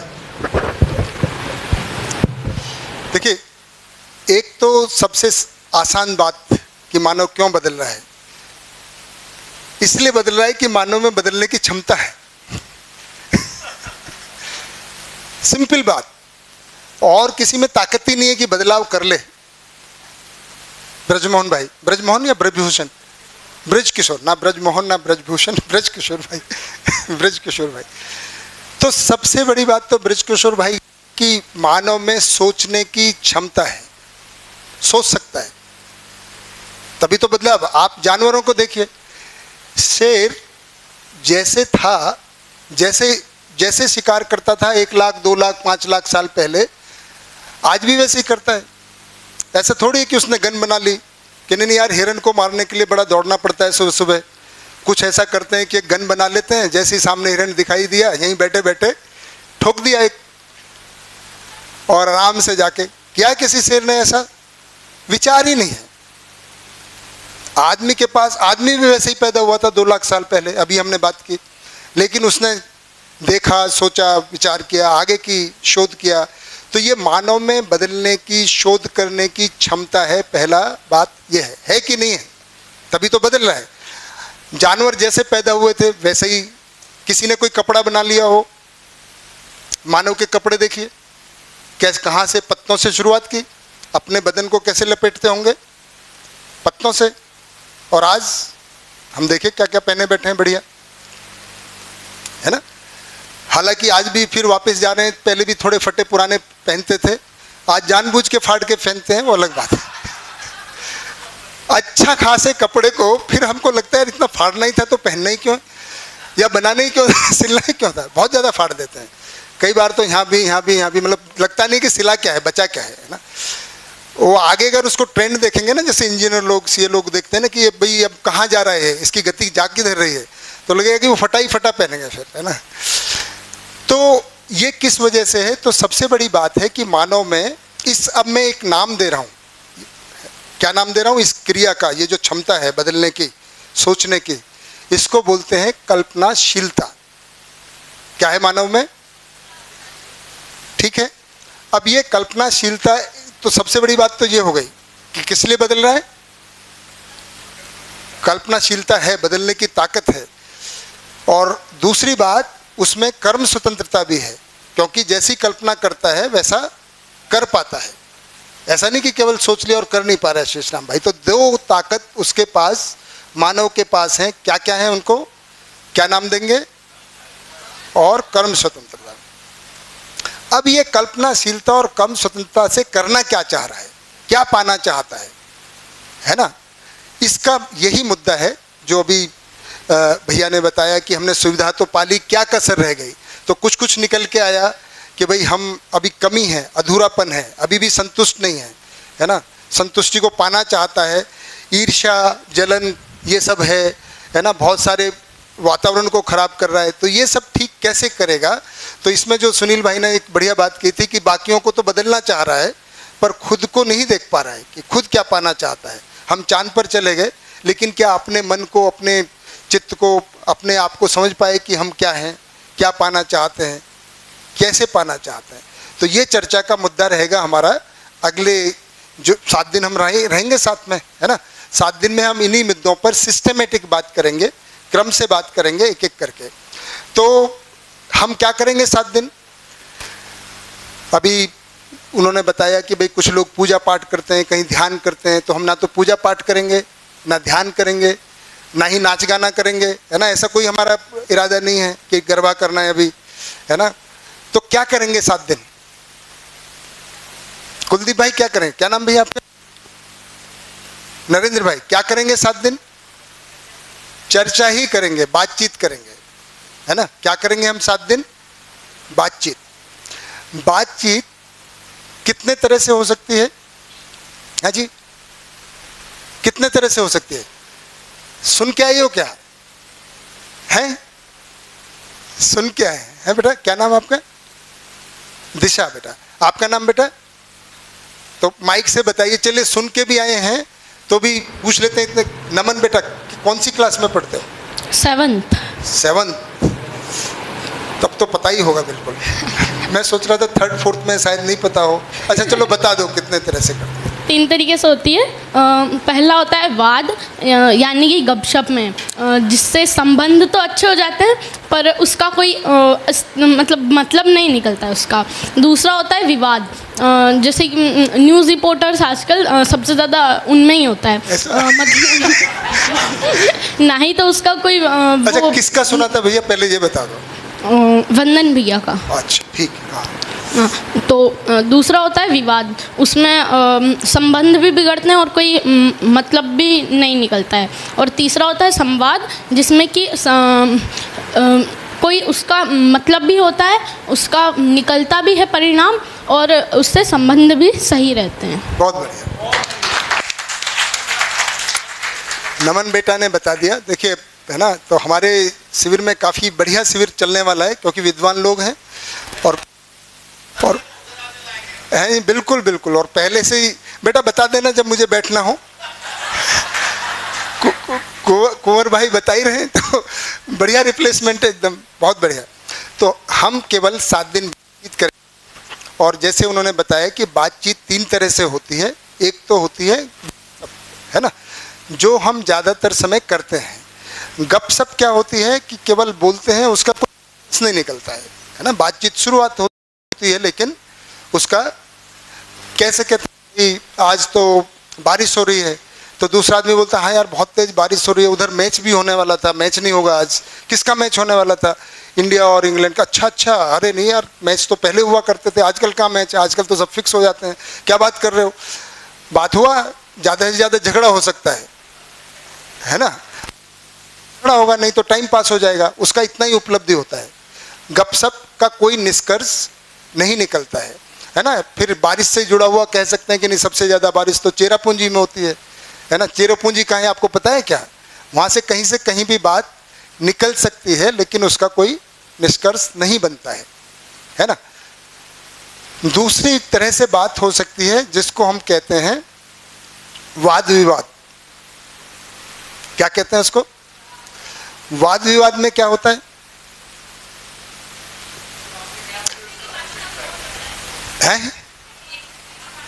विरोध होता है ना। भैया क्या नाम आपका?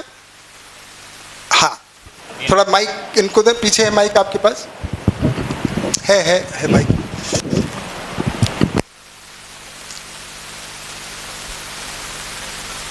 आवाज नहीं आई भैया। हरीश नाम है। हाँ जी, हरीश भाई बताइए। तो वाद विवाद में क्या होता है?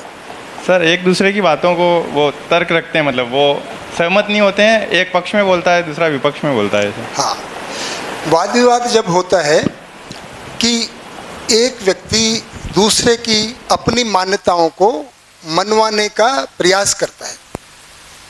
अपनी एक मान्यता होती है, दूसरा मान ले, उसका लिए पूरा प्रयास, तर्क जो भी होता है, उसको हम वाद विवाद कहते हैं। दूसरा उसको काटता है और अपनी बात मनवाता है, और दोनों सहमत भी नहीं होते हैं। कई बार उल्टा भी प्रभाव हो जाता है। ऐसा हुआ एक बार आस्तिक और नास्तिक में वाद विवाद हो गया, होता ही रहता है। आस्तिक किसको कहते हैं? जो भगवान को मानते हैं, और नास्तिक नहीं मानते। तो आस्तिक का एक रूटीन था।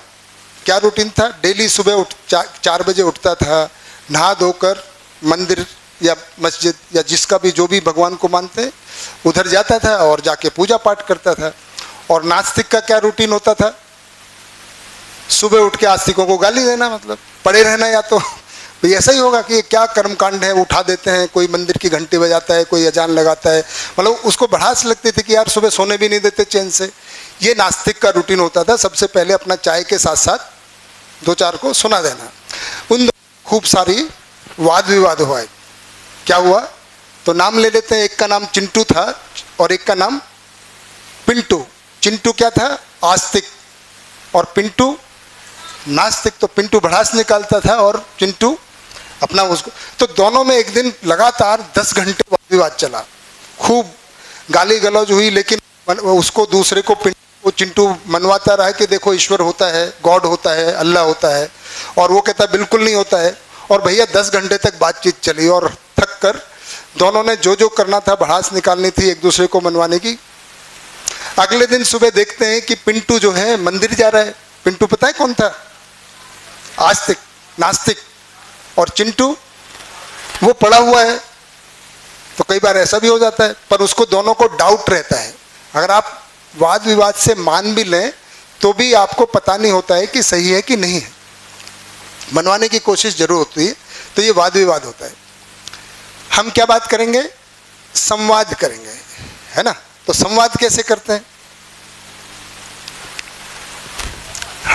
हम क्या करेंगे? क्या करें? क्या नाम बताया आपने? हाँ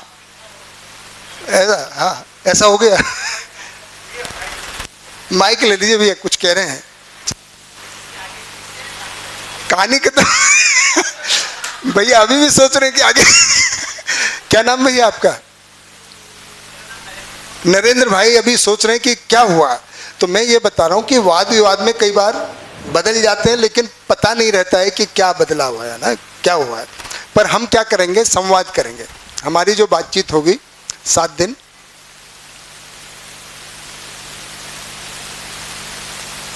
संवाद का मतलब ही क्या है? संवाद का तरीका क्या है? आप ही बताइए बेटा, आप तो यही बताएंगे। नमन ही हाथ उठा रहे हैं, ले दो बेटा।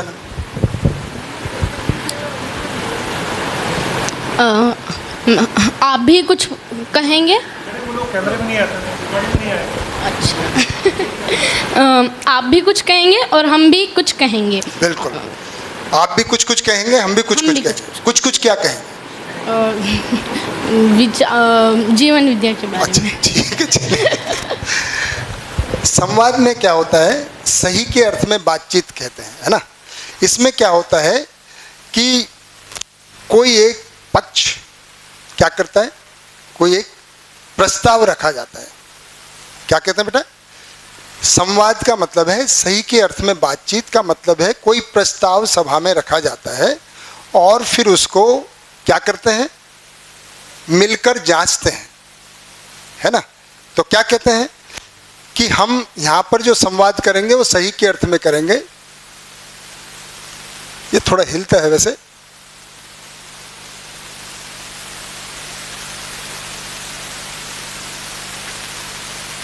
है ना। तो आपको हिलता हुआ दिख सकता है, और ये हिलता है तो मुझे लगता है मैं हिल रहा हूं। वो रिलेटिव सिद्धांत है जो आप लोगों ने पढ़ा हुआ है ना। तो इसमें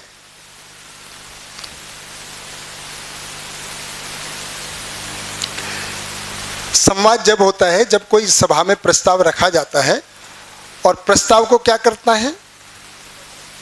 मानना नहीं है। जैसे हमने कहा ना, वाद विवाद में माना भी जा सकता है, भय, प्रलोभन, आस्था से हम कोई बात को मान सकते हैं, डर से, कोई लालच से।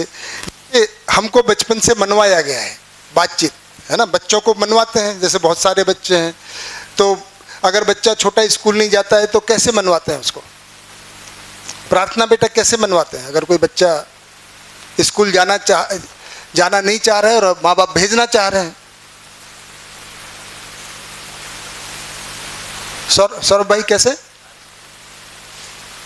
आपकी आवाज नहीं है। चलो प्रार्थना बेटा बताएं, फिर आप बता दें। उसको इस तरह से मनवाते हैं कि उसको उसी के बारे में कुछ अच्छी चीज़ें बताते हैं कि वहाँ जाने से आपके साथ आपको ऐसा होगा, या कुछ नई चीज़ें सीखने को मिलेगी, कुछ चेंज आएगा। मतलब उसको थोड़ा लालच देते हैं। लालच देते हैं। ओके, आप क्या कह रहे थे सौरभ भाई?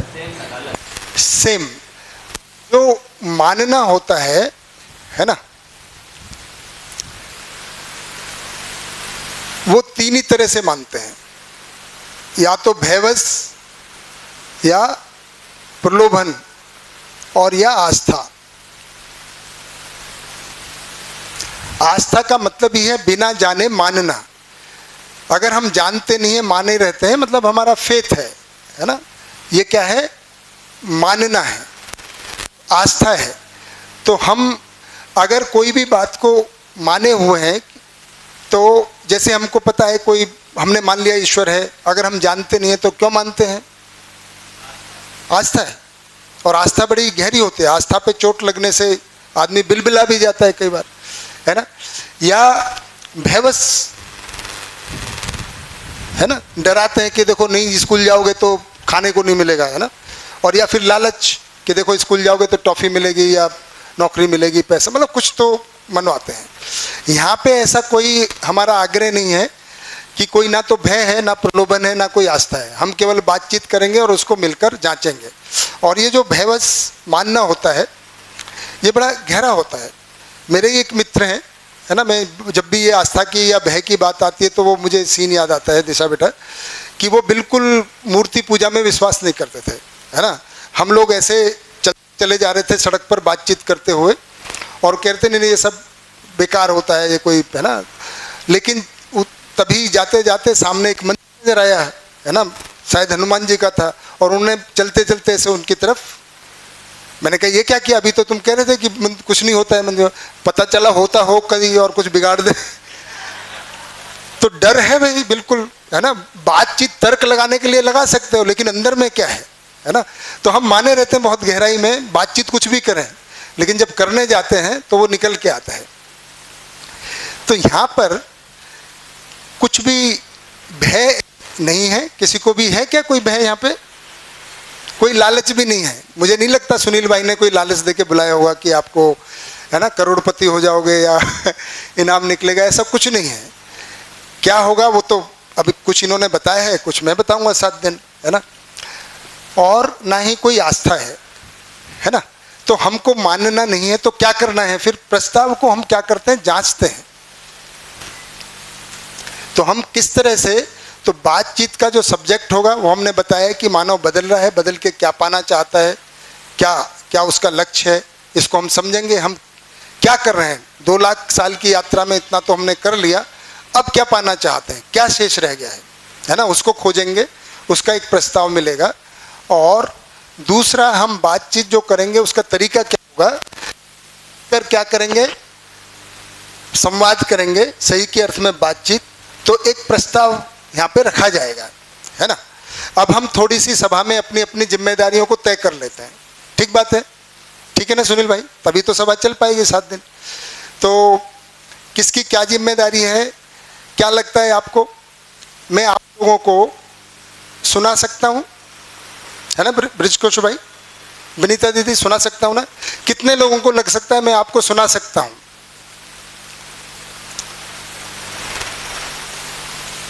काफी सारे लोग हाथ खड़े हैं। ये बच्चे लोग हाथ नहीं खड़ा कर रहे हैं। बेटा मैं आपको नहीं सुना सकता हूँ, क्या लगता है आपको? है जी, अब माइक लेके बोले। ये बेटी बोल रही है कुछ, इनको माइक दें, ये बिटिया को। सुना सकते हो सर? हाँ, तो हाथ नहीं खड़ा कर रहे हो, लेकिन कंफ्यूज्ड हैं। कितने लोगों को लगता है कि मैं आपको कुछ बात सुना सकता हूँ? अभी ठीक बात है। तो मैं आपका जो मान्यता है उसको भंग कर देता हूँ। मुझ में ऐसी कोई ताकत नहीं है कि मैं आपको कुछ सुना दूँ। विनय दीदी, मैं नहीं सुना सकता हूँ। शार्दुल भाई, मैं सुना सकता हूँ? मुझ में कोई ताकत नहीं है ऐसी, मैं केवल बोल सकता हूँ।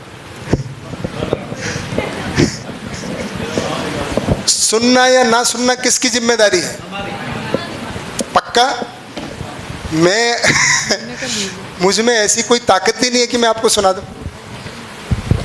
तो सुनना, अगर आप चाहें तो सुन सकते हैं, और नहीं चाहें तो यहाँ बैठे बैठे सर हिला सकते हैं, और कहीं और घूम फिर रह सकते हैं दोस्तों के साथ, कहीं घर में, परिवार में। किसी को बहुत अच्छा कुछ और लगता हो तो वहाँ जा सकते हैं, फिल्मों में, है ना, थिएटर में। तो सुनना किसकी जिम्मेदारी है? पक्का? बहुत बढ़िया। और प्रस्ताव रखना किसकी जिम्मेदारी है?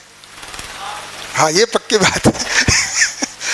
तो अगले 6 मैं कुछ प्रस्ताव आपके सामने रखूंगा, है ना।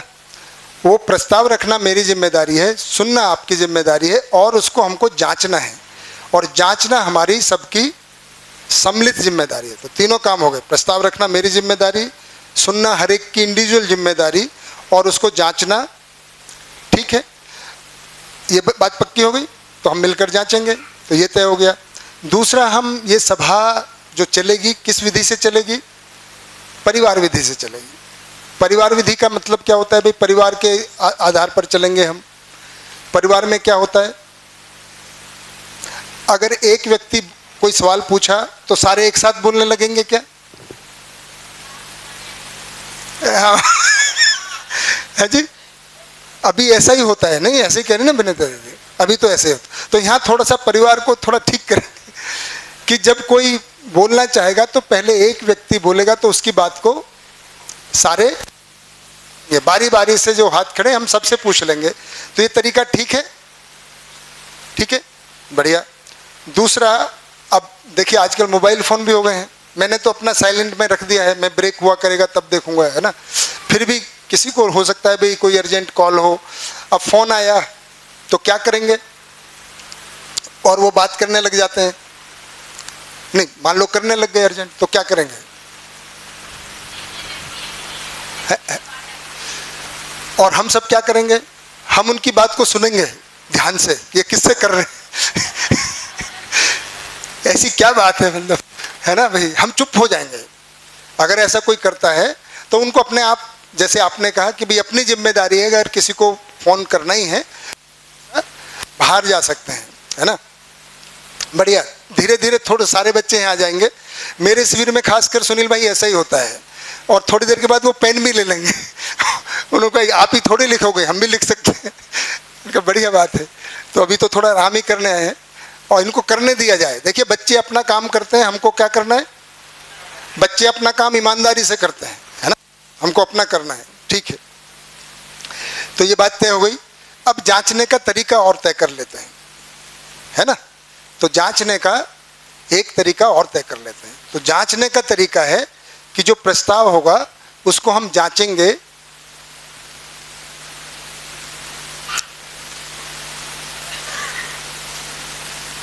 इसको कहते हैं, एक तो होगा निरीक्षण, परीक्षण और सर्वेक्षण। जांचना इन तीन तरीके से होता है। निरीक्षण का क्या मतलब है? अब इस बार जो पुराने हैं जिन्होंने, प्रतीक भाई आप बता दीजिए। अब प्रतीक नंबर 1, नहीं प्रतीक ब्लू शर्ट वाले, प्रतीक व्हाइट शर्ट वाले। भाई दोनों का नाम प्रतीक है। तो निरीक्षण, परीक्षण, सर्वेक्षण का क्या मतलब है? ये उन लोगों के लिए जिन्होंने शिविर कर लिया है। हेलो, तो थोड़ा जांचें। पहले तो स्वनिरीक्षण होता है। स्वनिरीक्षण मतलब खुद में देखना कि जो भी चीज़ आप बोल रहे हैं, जो भी प्रस्ताव आप रख रहे हैं, वो मेरे ऊपर लागू होता है या नहीं होता है। ओके। फिर बात आती है परीक्षण की, निरीक्षण की।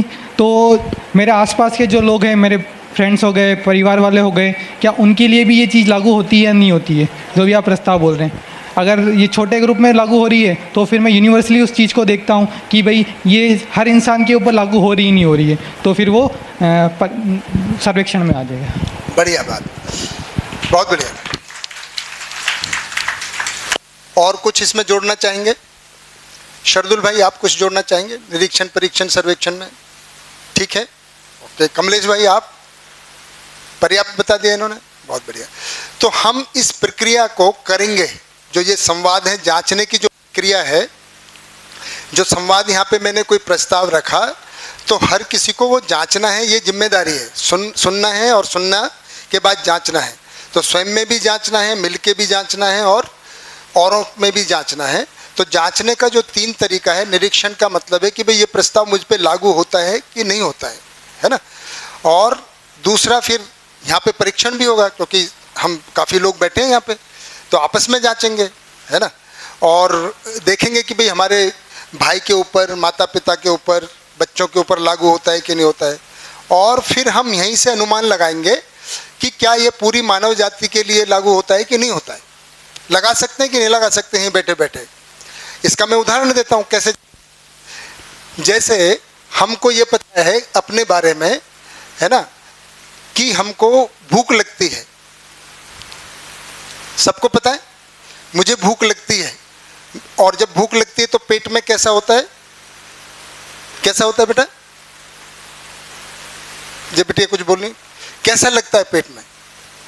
अच्छा आप बता रहे हैं, आप बता दें, नाम के साथ बताएं। परिणीता नाम है मेरा। परिणीता बेटा, क्या लगता है जब भूख लगती है? गुड़गुड़ सी होती है पेट में, गुड़गुड़। और ज़्यादा भूख लगती है तो थोड़ा सा दर्द भी होता है, कभी कभार पेट दर्द होता है। दर्द होने लगता है, जलन होने लगती है। हाँ। अब ये आपको ही लगती है, तो पापा को भूख लगती है, उनको भी ऐसे ही होता होगा। पूछ के देखना,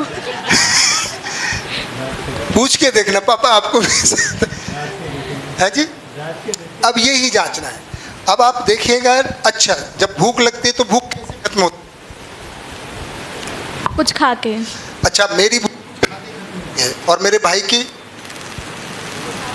वो भूख पे डिपेंड करेगा कि मारने की भूख है कि खाने की भूख। नहीं, मैं अभी खाने वाली कैसे बेटा, मारने की भी भूख लगती है? कहाँ है आपका भाई, उसको लाओ जरा। बहन है, बहन। बहन, अच्छा बहन आपको मारने की भूख लगती है। ये पहली बार सुना है मैंने शिविर में, अभी तक खाने की भूख का पता था। तो देखिए अभी हम खाने वाली भूख की बात कर रहे हैं, पेट में जो होती है ना। तो चलिए खाने वाली उसको, उसकी भी कैसे जाएगी, खत्म होगी? कुछ खा लेंगे हम, जो भी मतलब मन का होगा तो कुछ अच्छा खा लेंगे, और नहीं होगा तो जल्दी से कुछ भी खा लेंगे, पर खाने से पूरी होगी, है ना। अब पड़ोसियों की अगर पेट वाली भूख की बात कर रहा हूँ मैं कैसे पड़ोसियों की भूख कैसे खत्म होगी? उनके भी खा के। और जहाँ पे मानव है धरती पर, सबको भूख लगेगी तो सबको क्या चाहिए? खाना। हमने जांच लिया ये बात को कि भाई मानव है, अगर उसको भूख लगी है तो पेट में जलन होगी, गुड़गुड़ होगी, या पेट में चूहे दौड़ेंगे, लेकिन सबकी भूख किससे दूर होगी? तो ये हमने क्या कर लिया, निरीक्षण भी कर लिया, है ना, और परीक्षण भी कर लिया, और इस टेक्निक को हम इस्तेमाल करेंगे। तो जांचने के क्या तरीके हैं? 3-4 तरीके से हम जांचते हैं। तो निरीक्षण, परीक्षण, सर्वेक्षण करेंगे, और ये भी 3 आधार पे होते हैं। इसको भी बात कर लेते हैं। कौन कौन सा आधार होता है जांचने का, निरीक्षण, परीक्षण, सर्वेक्षण करने का? दूसरे प्रतीक भाई बताएंगे, मतलब किन आधारों पर हम निरीक्षण, परीक्षण, सर्वेक्षण करते हैं।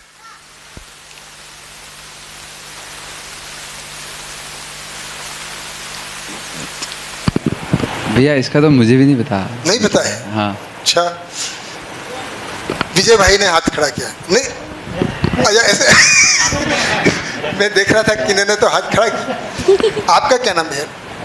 हाँ जी। तो निरीक्षण करते हैं वो खुद में करते हैं, तो परीक्षण आता है दूसरों में। निरीक्षण स्वयं में होता है, परीक्षण दूसरों में होता है, और सर्वेक्षण पूरी दुनिया में होता है। सही बात, ये तो बढ़िया बात, ये तो नमन बेटा ने बताया था। क्या नाम बेटा आपका? हर्ष, है ना? हर्ष बेटा।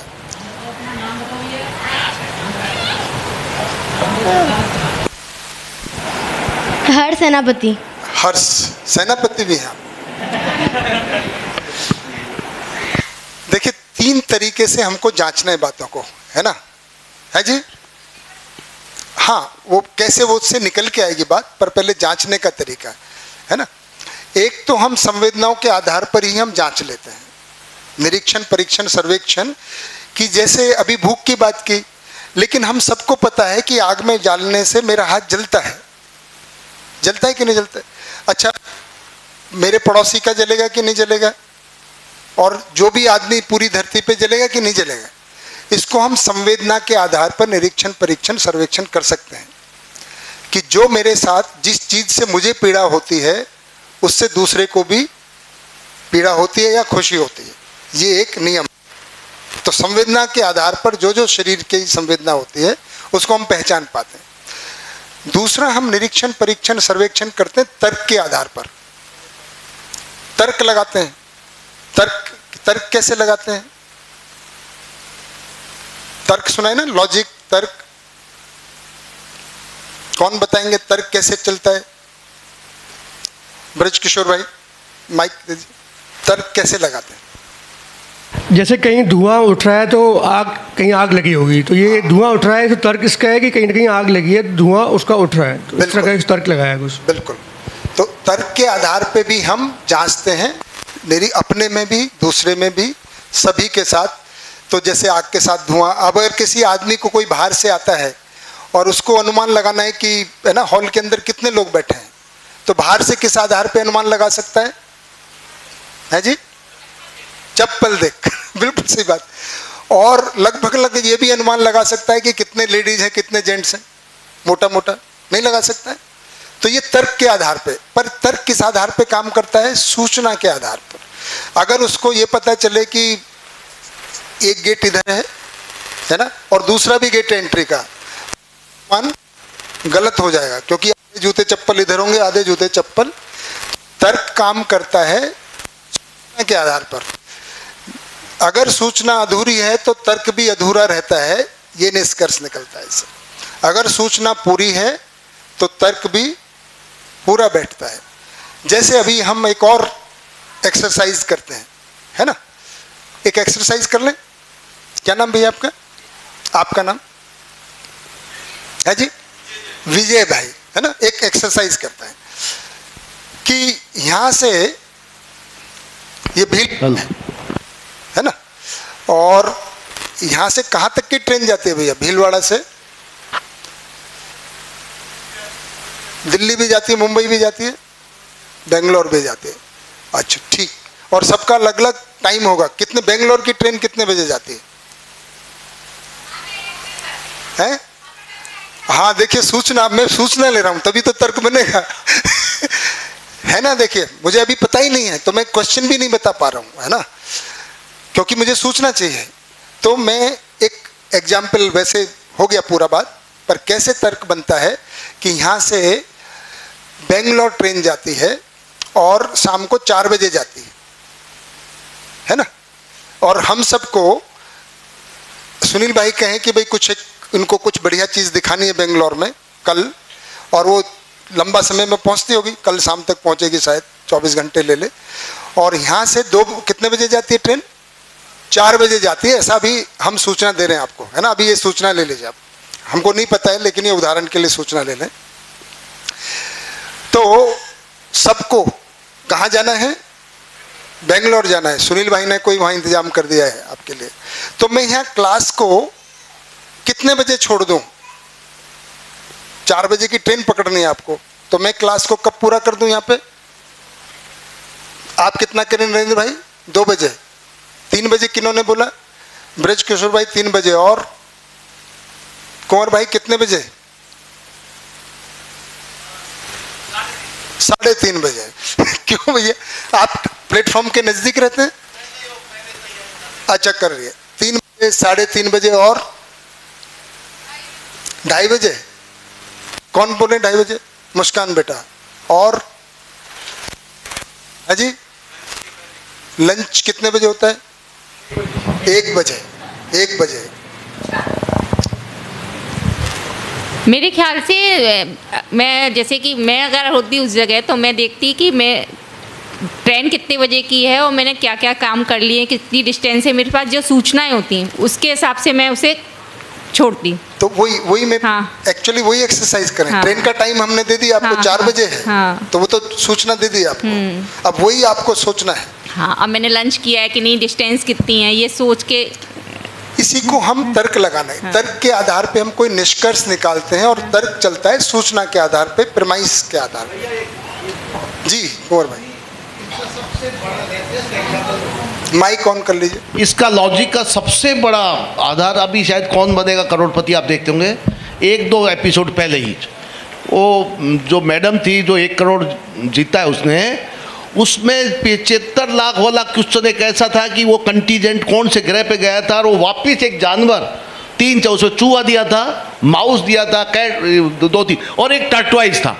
उसने पूरा लॉजिक बना के कि भाई वो उस कंटीजेंट को वापस 1 साल के बाद सर्वाइव वहाँ जाके कौन सा करेगा।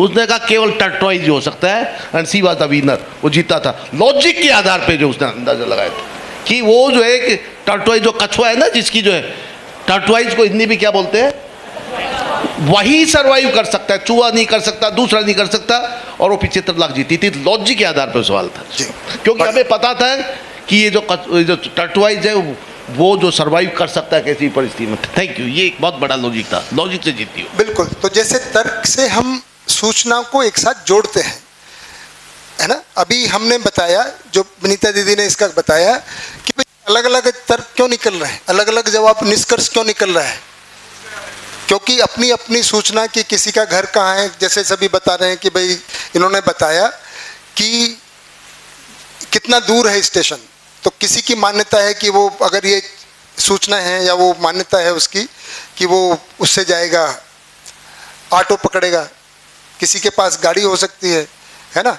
तो जो जो सूचना है उसका आपस में जो तालमेल के आधार पे हम निष्कर्ष निकालते हैं उसको हम तर्क कहते हैं। ये बात ठीक समझ में आई कि हम निरीक्षण, परीक्षण, सर्वेक्षण कितने आधार पे करते हैं? 3 आधार पे। एक संवेदना के आधार पे, दूसरा तर्क के आधार पे। एक तीसरा भी तरीका है जिसको हमको डेवलप करना है। तर्क को हम देखिए, संवेदना के लिए तो हम अपने आप सीख जाते हैं, जैसे जैसे बढ़ते जाते हैं पता चलता है ना। ठोकर खा के भी सीख सकते हैं संवेदना को। तो एक बार हाथ जल गया तो दोबारा डालेंगे क्या? नहीं डालेंगे। कोई कितना ही ज्ञान दे दे, बेटा नहीं नहीं देखो ऐसा है, नहीं डालेंगे, है ना। तर्क को हम एजुकेशन के द्वारा डेवलप करते हैं, प्रीमाइसिस, बेसिस बनाते हैं, मान्यता बनाते हैं, मान्यता को लगाते हैं, फिर तर्क के आधार पे निष्कर्ष निकालते हैं। जैसे सिंपल मैथमेटिक्स में बताते हैं, यदि है ना, अगर हम कहें कि भाई कोई ए है, ए बराबर बी और बी बराबर, तो क्या लिख सकते हैं? इससे कंक्लूजन निकलेगा ए बराबर सी। अब ना हमने ए को जानते, ना हम सी को जानते, ना बी को जानते, लेकिन हमने तर्क लगा दिया, यदि ए के बराबर है और बी सी के बराबर है तो ए सी भी बराबर ही होंगे। ये तर्क के द्वारा भी हम निष्कर्ष निकालते हैं। ठीक हो गया, तर्क कितना काफ़ी है, बाकी आप और रिसर्च इसमें करेंगे। तीसरा जो निरीक्षण, परीक्षण, सर्वेक्षण, जांचने का तरीका है सीधा सीधा, सीधा सीधा देखना। उसमें ना संवेदना काम आती है, ना कोई तर्क लगता है।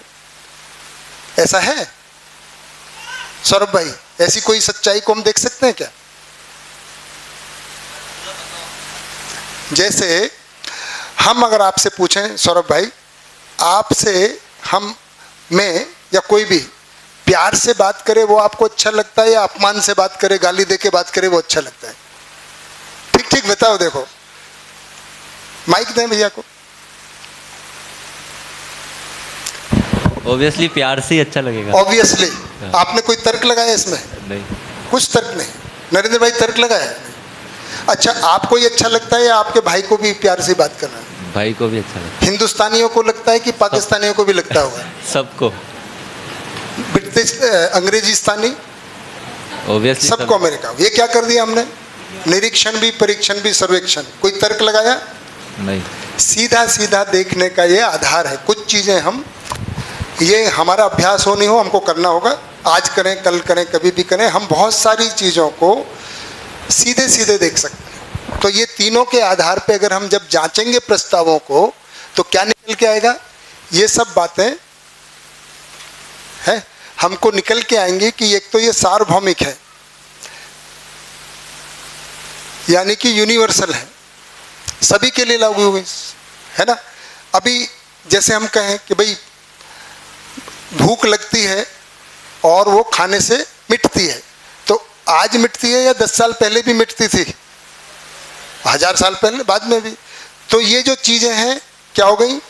या प्यार से बात करना आज अच्छा लगता है या जब छोटे थे तब भी अच्छा लगा? तो जब हम इस तरह से जांचेंगे तो ये निकल के आएगा, ये सार्वभौमिक भी है और सर्वकालिक है। ऐसा प्रस्ताव जब इस तरह से जांचेंगे तो हमको निकल के आएगा हर समय के लिए ठीक है। यानी आज ही लागू नहीं होता, ऐसा नहीं, पहले भी लागू होता था, बाद में भी लागू होता है। जो प्रतीक भाई ने तरीका बताया कि मुझ पे लागू होता है ना, सार्वभौमिक, हाँ, वो सार्वकालिक है।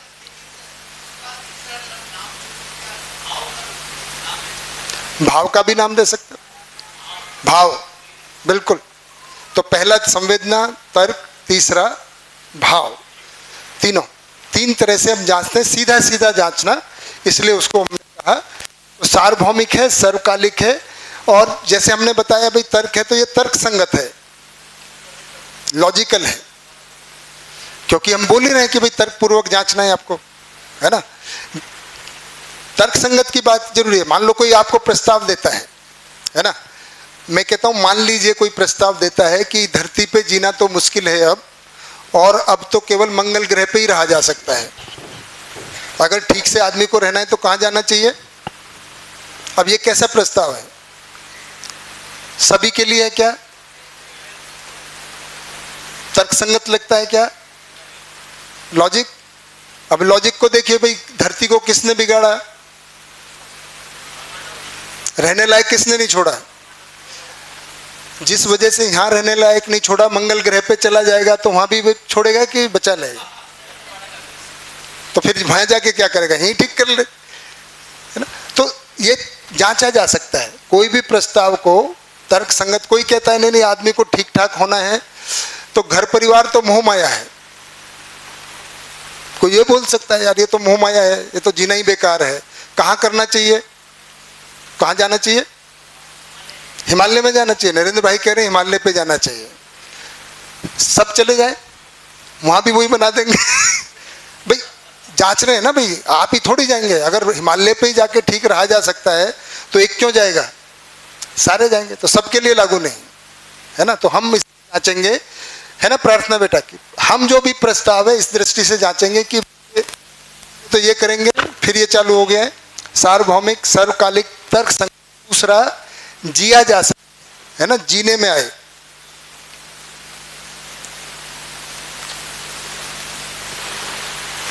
हम जी सकें, केवल ख्याली है ना, क्या केवल ख्याली पुलाव नहीं रह जाए। ऐसे बहुत सारे प्रस्ताव आते रहते हैं, है ना, जो कि जीने में नहीं आ सकते। है कोई उदाहरण ऐसा सुनील भाई?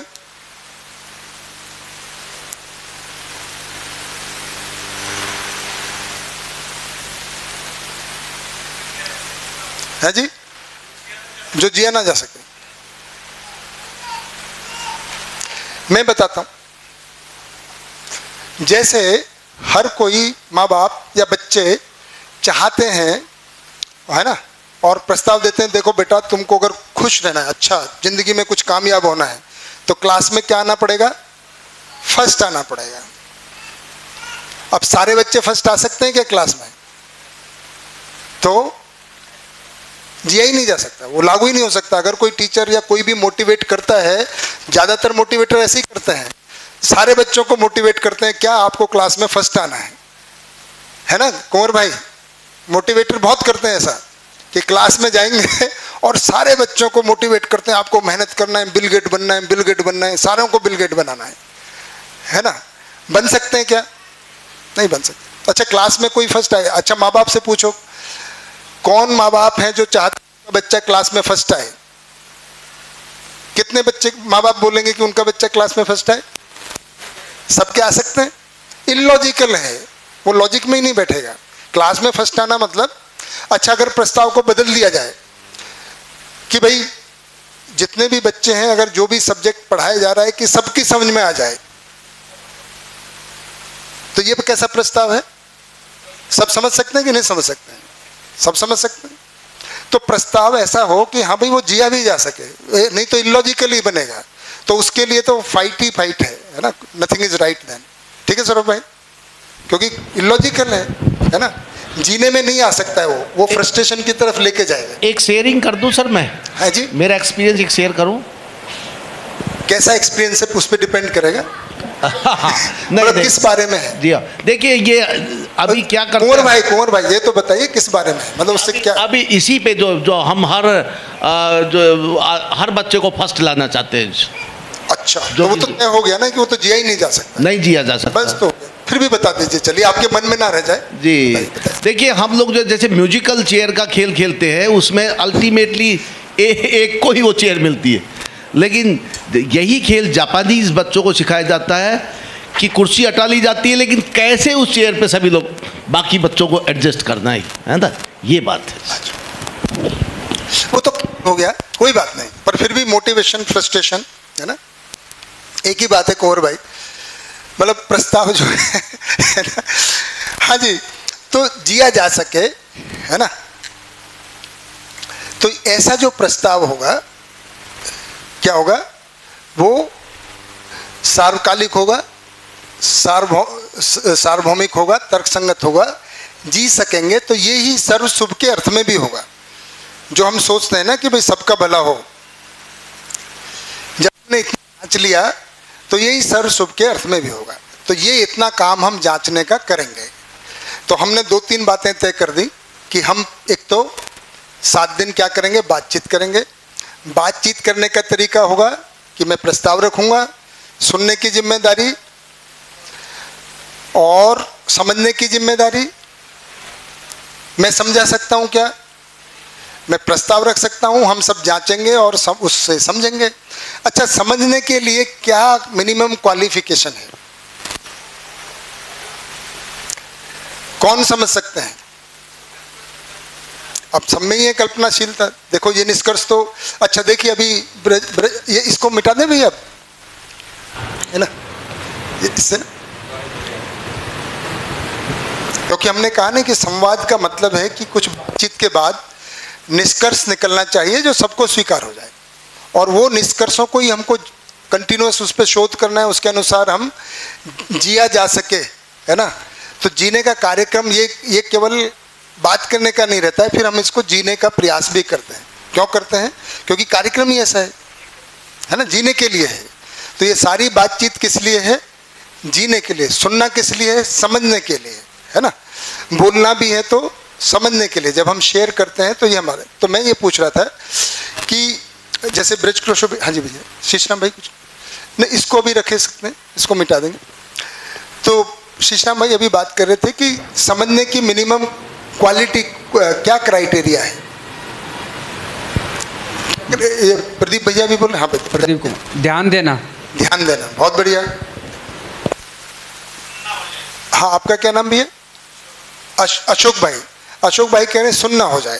देखिए कुछ लोगों को ऐसा मान्यता बनी रहती है कि जैसे भैया ने इंट्रोडक्शन दिया, भाई IIT से पढ़े हैं कोई, है ना, तो कुछों को लगता है ये तो पढ़े लिखों को ही समझ में आएगा, कुछों को लगता है कि नहीं इसके लिए तो विरलों को समझ में आएगा, है ना, या बहुत एजुकेटेड क्वालिफाई हो तब समझ में आएगा।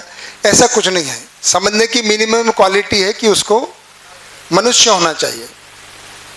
कुत्तों को लाके बिठा दोगे तो नहीं समझ आएगा। भाई बोलो इनका शिविर ले लो, आपने 10-5 गधे, बोले नंबर कम लग रहा है, चलो 10-5 कुत्ते भी बिठा देते हैं, उससे कुछ नहीं होगा। मिनिमम क्वालिफिकेशन केवल एक है कि वो मनुष्य होना चाहिए, है ना अशोक भाई। फिर ध्यान देना तो एक्स्ट्रा है।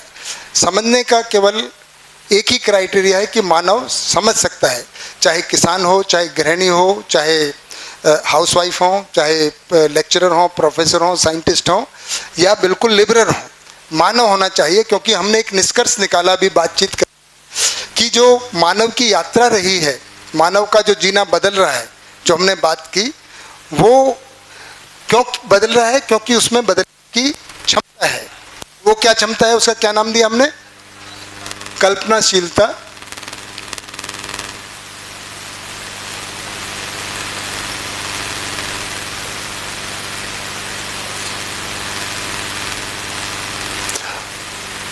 है ना, ये एक निष्कर्ष हमने निकाला। और फिर प्रदीप भाई ने बताया ध्यान देना है, अशोक भाई ने कहा सुनना है। ये तो एक्स्ट्रा करना ही पड़ेगा। कुछ कहने को और भाई? 1 साल में याद हुई? देखो बच्चों को जल्दी हो जाएगी, है ना। क्यों बदल रहे हैं भावना बेटा? मानव क्यों बदल रहा है? उसमें कैपेबिलिटी है। देखो क्या है कैपेबिलिटी का नाम? हाँ बोल दिया जी, इनको याद आ गया एक ही बार। बोलिए बोलिए बोलिए। कल्पनाशीलता और कर्म स्वतंत्रता। कल्पनाशीलता और कर्म स्वतंत्रता है, ये मानव की पूंजी है। इसको हम ध्यान रखेंगे कि ये मानव में है। कर्म करने की स्वतंत्रता है और उसमें कल्पनाशीलता है। तो हमने कहा कि प्रस्ताव रखा जाएगा तो हर कोई समझ सकता है। तो मैं अब एक प्रस्ताव तो पास हो ही गया है कि मानव में कल्पनाशीलता और कर्म स्वतंत्रता है। दूसरा प्रस्ताव जो मानव बदल रहा है, जो पाना चाहता है, जिसके लिए वो सारा प्रयास कर रहा है, जो कुछ हमारे, क्योंकि बहुत से उन्होंने शिविर कर भी लिया है ना। तो मेरा ऐसा प्रस्ताव है कि मानव जो कुछ भी करता है केवल सुखी होने के लिए करता है। चाहे आज करे, चाहे जब से सर्वाइवल सीखा है, मानव जो कुछ भी करता है किसके लिए करता है दिशा बेटा? ये ठीक बात है कि गलत बात है, इसको जांचते हैं, देखें अपने पे लागू करके। कोई भाई बहन व्यक्ति ऐसे हैं जो कहते हैं नहीं मैं तो सुखी नहीं होना चाहता, मुझे तो दुखी होना है। विनीता वो क्या दुखी होना चाहते हैं? ब्रजकिशोर भाई आप ऐसा सोचते कैसे? मतलब बिना दीदी बता दीजिए कुछ। अब माइक दे रहे हैं आपको कुछ बोलने के लिए, तो बोल के लाए हैं, तेरे को ज्यादा से ज्यादा बोलना है। अच्छा ये कह के घर पे जाके मुझसे क्वेश्चन नहीं करे। ये मुझसे पूछते कि सुखी क्यों ना चाहते हैं। हाँ तो मैंने पूछ लो अब डायरेक्ट। हाँ बिल्कुल सही बात है, इसलिए मैंने कहा दीदी फंडामेंटल क्वेश्चन यही है। अगर यहाँ किसी कोई भाई ये कहे कि मुझे तो सुखी नहीं होना है, तो हम उसको जांचना चाहेंगे भाई ऐसा कौन है, कोई तो हो, क्योंकि हम भी जांच रहे हैं ना, तो ये जांचना हमारा भी चालू है। हम अपना भी परिमार्जन हम भी समझ रहे हैं कि भाई ये जो शिविर है ये है ना परस्पर, कि हम भी समझना चाहते हैं, आप भी समझना चाहते हैं। तो हमारा प्रस्ताव तो हमारा देखना ऐसा रहा है, जब हम स्वयं को देखते हैं, अपने भाई बंधुओं को, बेटे बच्चों को, माता पिता को देखते हैं कि, और जिनको भी देखते हैं कि मानव है वो जो भी कुछ करता है सुखी होने के लिए करता है।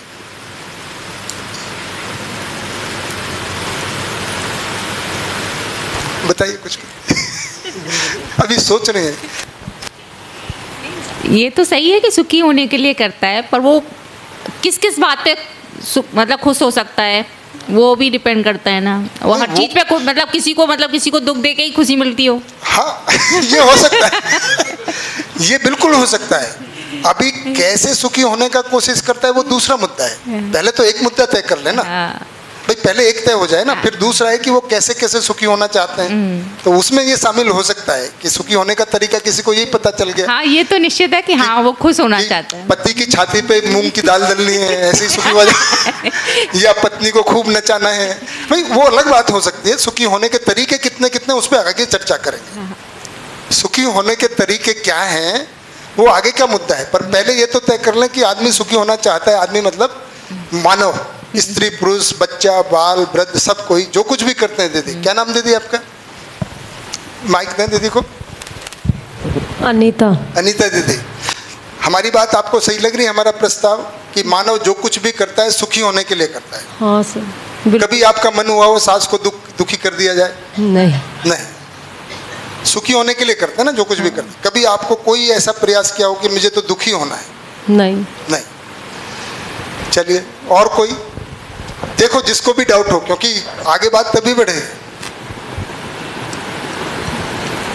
विजय भाई, नहीं क्या नाम भैया आपका? विजय जैन। विजय जैन भाई। सर एक गांव में बारात आई हुई थी। अच्छा, सामने जो बारात आई थी हाँ। तो उनके सबके नीलम के कंठे थे, और इधर जो स्वागत नीलम बात होती है हाँ। उसके कंठे थे। वो परेशान थे कि हम इनका स्वागत कैसे करेंगे करके। तो उन्होंने एक तरकीब अपनाई, उनके जो पालतू जान कुत्ता था उसके गले में नीलम का कंठा डाल करके उसको बेच दिया करके। अब सब बोले यार इनके तो कुत्ता ही पहन रहा है नीलम का कंठा, तो अपन कैसे क्या करें? बोले साहब हमारे तो यही पहनते हैं, और वो अपने आप को बचा लिया उन्होंने। बात कुछ जमी नहीं, क्या हुआ अभी मैं समझ में नहीं। वो इस बात से दुखी थे कि मैं इनको कैसे, हम भी बराबरी करके तो भी हम भी सभी नीलम का कंठा करके वो करें कंपैरिजन। तो वहाँ आके वो अच्छा अच्छा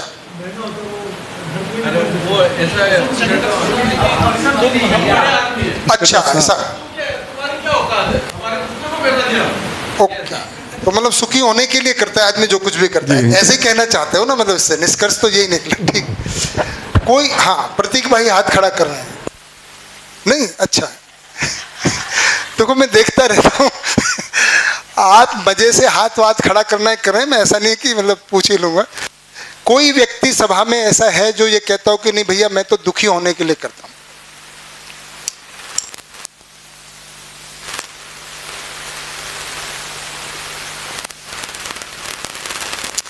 को पास है जी? विनीता दीदी, करता तो आदमी सुख के लिए है। अच्छा, जो कुछ भी करता है क्या सुखी हो जाता है? नहीं, कभी हो भी सकता। कुछ कहना चाहते बेटा? हाँ नमन बेटा कुछ बताइए। इंसान सुखी होना चाहता है उसके 5 इंद्रियों से। नहीं वो कैसे होना चाहते हो? वो उसका बेटा बाद में बात करेंगे, अभी तो ये ठीक है ना, सुखी होने के लिए चाहता है। हाँ जी अशोक भाई, हाँ जी कौन बोल रहे हैं? मैं। हाँ जी मुस्कान। फिर वो होता है ना, हम कभी कभी जैसे छोटे लेवल पे तो खाना ही नहीं खाते, यही नहीं, हम कितने लोग कई बार नस वस काट लेते हैं, फांसी वासी पे चढ़ जाते हैं। हाँ ये बात बढ़िया गई भाई। अच्छा ऐसा कौन सा आदमी है जो नस काट के सुखी होना चाहता है? मतलब नस क्यों काटना चाहता है? ये ठीक, सुसाइड जो करते हैं लोग करते हैं, तो हम तो कह रहे हैं कि मानव जो कुछ भी करता है सुखी होने के लिए करता है।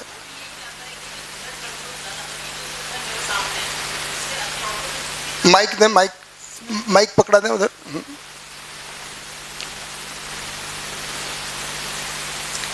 सुसाइड करने वाले और जो नस काटने वाले जो व्यक्ति है, उनकी सोच ये रहती है कि वर्तमान में जो मेरे सामने जो भी घटनाक्रम चल रहा है उससे सुखी होने का यही एकमात्र तरीका है कि मैं अपनी नसें काट लूँ या मैं सुसाइड कर लूँ। वो भी क्योंकि इतना ज़्यादा फ्रस्ट्रेटेड या दुखी होगा, उससे छुटकारा पाना भी उसको सुख लगता है, होना तो वो सुखी चाहता है ना? ठीक है ना? देखिए ऐसे तो बहुत सारे लोग हैं जो शादी करते हैं सुखी होने के लिए, पर हो थोड़ी जाते हैं भाई, करते तो सुखी होने के लिए ही है ना, मतलब हो या नहीं हो बात की बात है। नस भी वो काटता है सुखी होने के लिए, अब होगा नहीं होगा पता थोड़ी है उसको, करता सुखी होने के लिए। ऐसे बहुत सारे लोग पढ़ने चले जाते हैं स्कूल, है ना, हम सभी पढ़ते हैं, तो करता जो भी है वो सुखी होने के लिए करता है मुस्कान बेटा, है ना? पर होता है वो जरूरी नहीं है, सुखी होना या नहीं होना वो दूसरी, जो पूरा प्रयास है, एफर्ट जो लगता है वो केवल सुखी होने के लिए लगाता है। तो एक तो बात ये हुई कि मानव के पास कल्पनाशीलता और कर्म स्वतंत्रता है, और दूसरा ये है कि मानव का प्रयास सुख है ना, ये क्योंकि ज्यादातर लोग शिविर किए हुए हैं तो सुख भी कितना चाहता है जी? नए लोगों में से कितना सुखी होना चाहता है? तो नए लोग, संजू बेटा आप नए लोगों में से हैं? नहीं, पहले कुछ जानकारी है। ओके, ये बिटिया क्या नाम बेटा आपका? हाँ है जी, माइक दें बिटिया।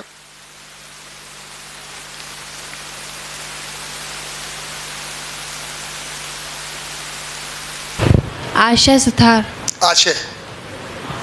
आशा। तो आशा बेटा क्या लगता है कितना सुखी होना चाहते हो कि नहीं चाहते हो? चाहते हैं ना। चाहते हैं। हाँ। कितना सुखी होना चाहते हो? सुख को कैसे मेजर करें? सर इतना भी नहीं कि बोर हो जाए। फिर ज़्यादा खुशी होती है तो रोने भी लग जाते हैं हम, ज़्यादा खुश होते तो। ये बड़ी मान्यता है कि ज़्यादा सुखी हो गए तो हम ज़्यादा खुश होते हैं तो रोने भी लग जाते हैं। मेरे ऐसा कोई उदाहरण बताओ, कभी ज़्यादा खुशी हो गई और फिर रोने लग गए?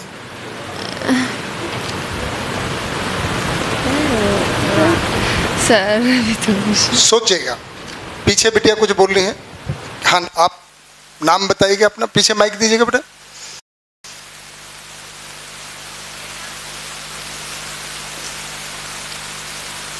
सर मेरा नाम सरोज है। हाँ तो और आप कुछ कहना चाह रहे हैं? ये जो बता रहे हैं सरोज बेटा कि ज़्यादा सुखी हो जाते हैं तो फिर रोने भी लग जाते हैं।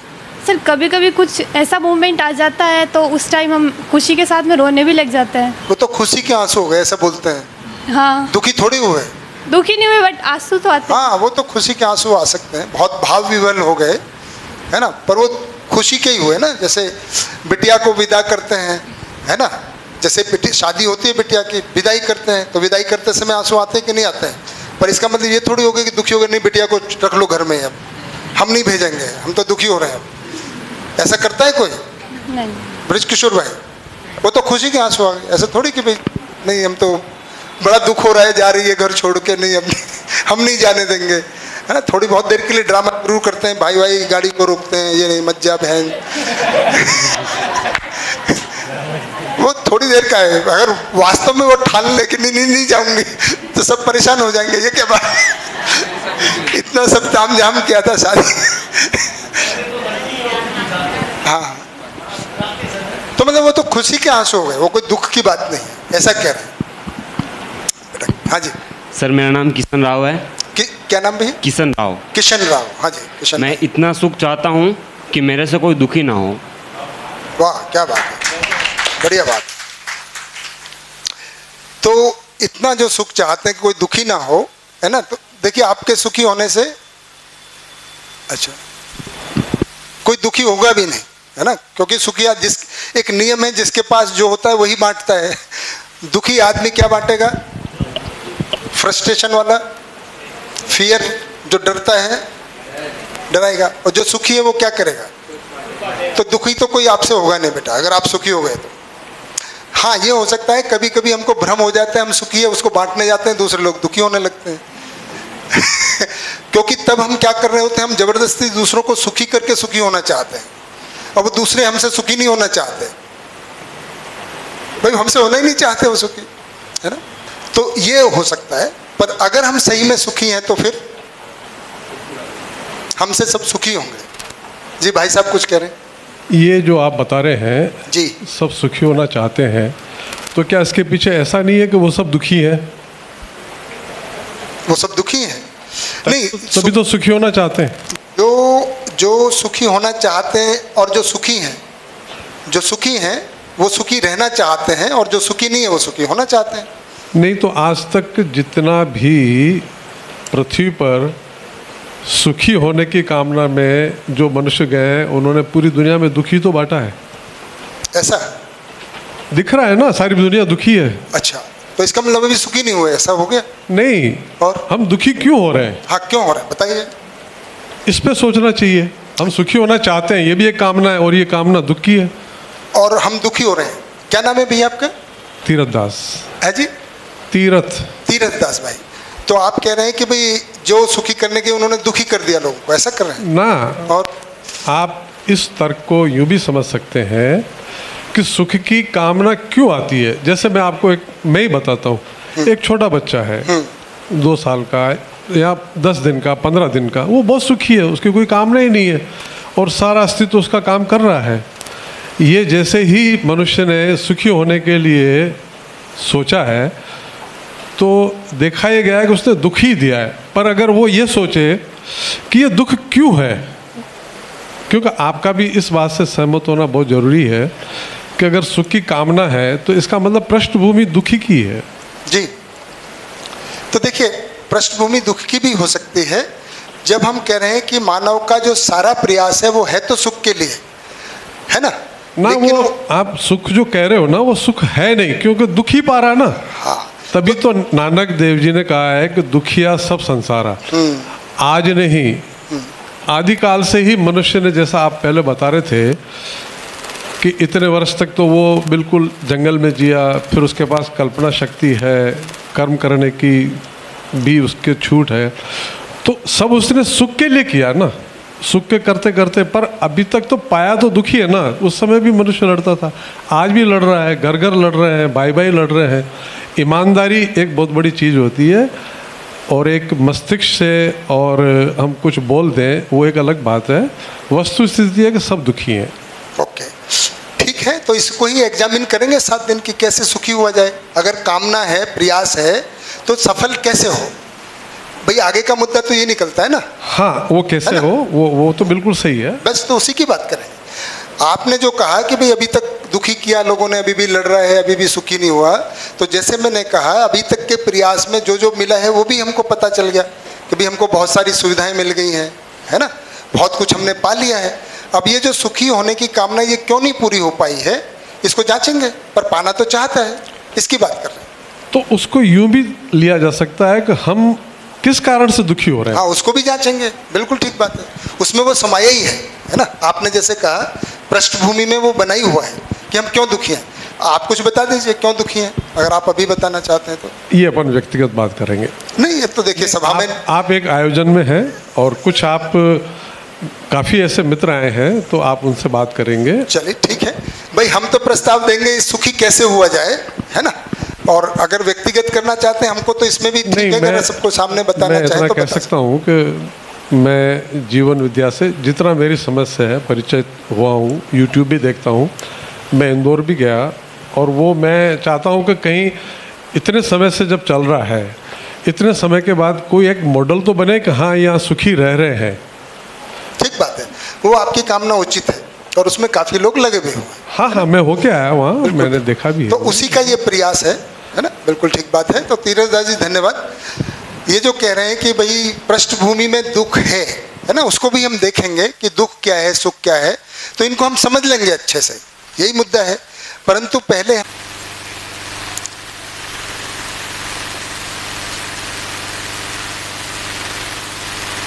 केवल, जब हम कह रहे हैं केवल सुख, और ये सुख जब कहते हैं तो निरंतर जो, क्योंकि ये क्वालिटेटिव चीज है ना, हम सुखी निरंतर होना चाहते हैं। चाहत तो हमारी अभी हम हो पाते हैं कि नहीं हो पाते हैं वो हम अपने में जांचें, है ना। और हम सुख क्या समझे हैं, है ना विनीता दीदी, जो आपने भी बात कही कि भाई पहले हमको सुख समझ में तो आए, क्योंकि जो चीज़ हमको समझ में आ जाती है उसको हम पाल लेते हैं, चाहे वो हवाई जहाज हो चाहे कार हो। नियम हमको समझ में आ गया, हमको न्यूटन ने कुछ बताया, लॉ ऑफ ग्रेविटेशन, उससे हमने रॉकेट ऊपर भेज दिया। तो हमको अगर सुख समझ में आ जाएगा, उसका तरीका समझ में आ जाएगा, तो उसको भी पालेंगे, है ना। और वो एक दिन में हुआ नहीं, या जिसने भी राइट ब्रदर्स की जैसे हमने बात की, एरोप्लेन 125 साल पहले जैसा बनाया, वो उसमें थोड़ी लोग बैठ के उठ के जा सकते थे। उसको विकसित होने में सिद्धांत को जो के लिए उपलब्ध हो जाए, उसमें थोड़ा सा समय लगता है ना। ठीक है, बैटरी में प्रॉब्लम है। ओके, तो मैं तब